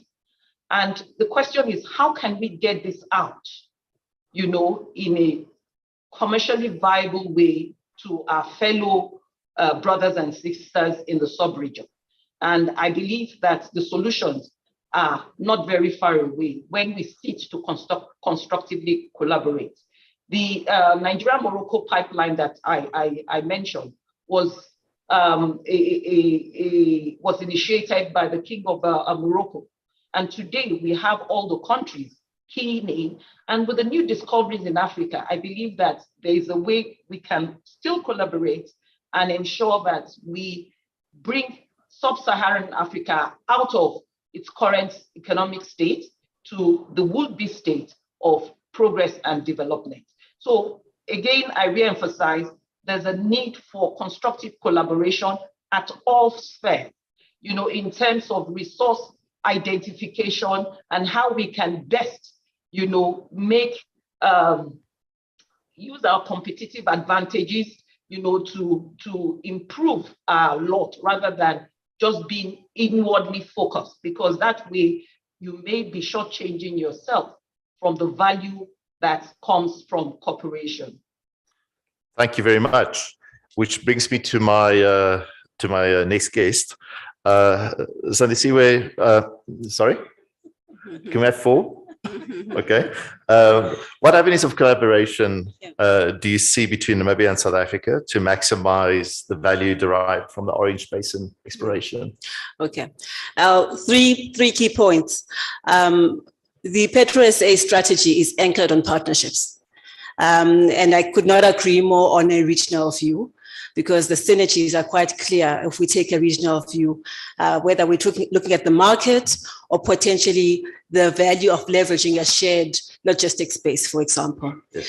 So to the point, the second point is that in October 2022, we entered into an MOU with between NAMCO and PetroSA.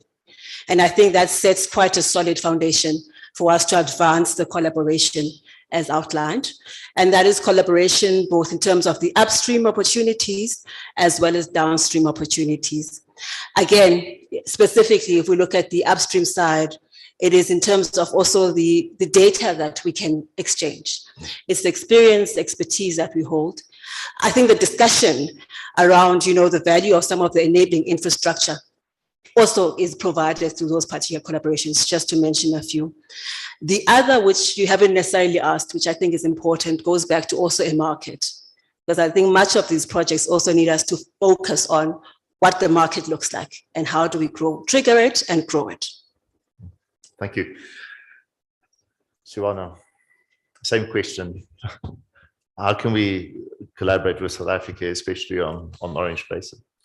Yeah, so there's obviously a geological interplay between the Namibian and South African continental shelf. And that's why there's a hype of activity now in South Africa as well. I think the Orange Basin spilled that, so that's a good thing. And I think one area is really around seismic data, because we have that geological interplay. I mean, they can draw from the data that we have to sort of assess the geology that they're assessing essentially. So that's one area. I think another area is really around importation of product. The market has really gone haywire. So we procuring petroleum product at a premium, but there are advantages in economies of scale. So we're having conversations with PetroSA to say, if we partner to buy product in a significant quantity, that will allow us to leverage economies of scale, because they are able to source product at a much cheaper rate, and that obviously will drive down the cost. And eventually we can, sort of transfer that cost to domestically, essentially. But I think partnerships are exceptionally essential, not only in terms of actual sort of opportunities, but also drawing from learnings. I had a good conversation with a colleague from Angola, and they gave an example of when the super majors came. I think it was Chevron came. Was a significant amount of capital that came into the country. Yeah, so there's significant amount, just 1 minute, let me just give this example. Significant amount of capital that came into the country. And what essentially happened is that shot up the cost of living. And that sort of compounded the gap between, the sort of fortunate and the less fortunate. And what we then need to be mindful of is to learn from such jurisdictions, not only in terms of partnerships, but also what essentially went wrong in terms of the structure of the economies, essentially. Those benchmarking sort of partnerships are essential as well. Thank you very much. Ladies and gentlemen, please give a nice applause for our panel. And thank you for listening this afternoon. And thank you to our guests also joining us from Lagos. Have a good afternoon.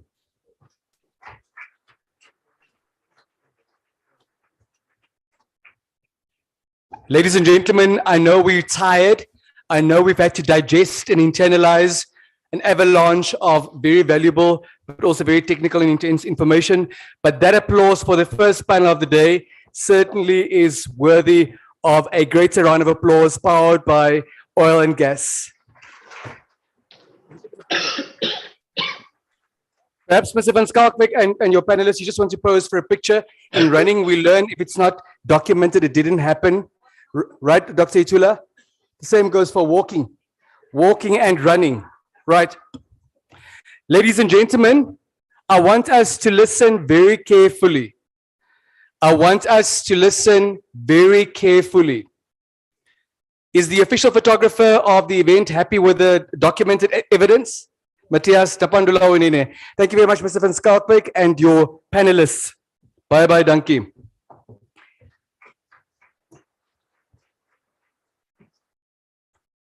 According to this red device, it is exactly 12:44. Please have regard to whatever device you have in your possession that demonstrates, denotes time. Is it 12:44? It is 12:44. We have overarching consensus, number one. Number two, we are aware, thanks to CCTV footage, that many of you have gone on multiple coffee breaks already. You know exactly who it is that you are. We certainly do not want to name and shame you. That is not the purpose of being here, of having a constructive conversation. But because you've gone for one or two coffee breaks, you must please remain put. For those of us who've not had coffee since we left home at 5 o'clock this morning, we are now permitted a very brief health break. The grand total of the health break, will be to disembark from your seat, to proceed to the coffee station, to grab the coffee and come back to your seat. That is the grand total of the health break. If you've had 2 cups of coffee, 1 cup of coffee, you're not allowed to disembark. You can network virtually from where you are. We will reconvene at exactly 5 minutes to 1 o'clock in this room. Mr. Robin Sherborne, I would like you to please be present on the stage at 5 minutes to 1 o'clock, and we will definitely start officially at that hour. You have all been amazing. You've all been wonderful. You truly committed to this cause. Please give yourselves a big round of applause, powered by oil and gas.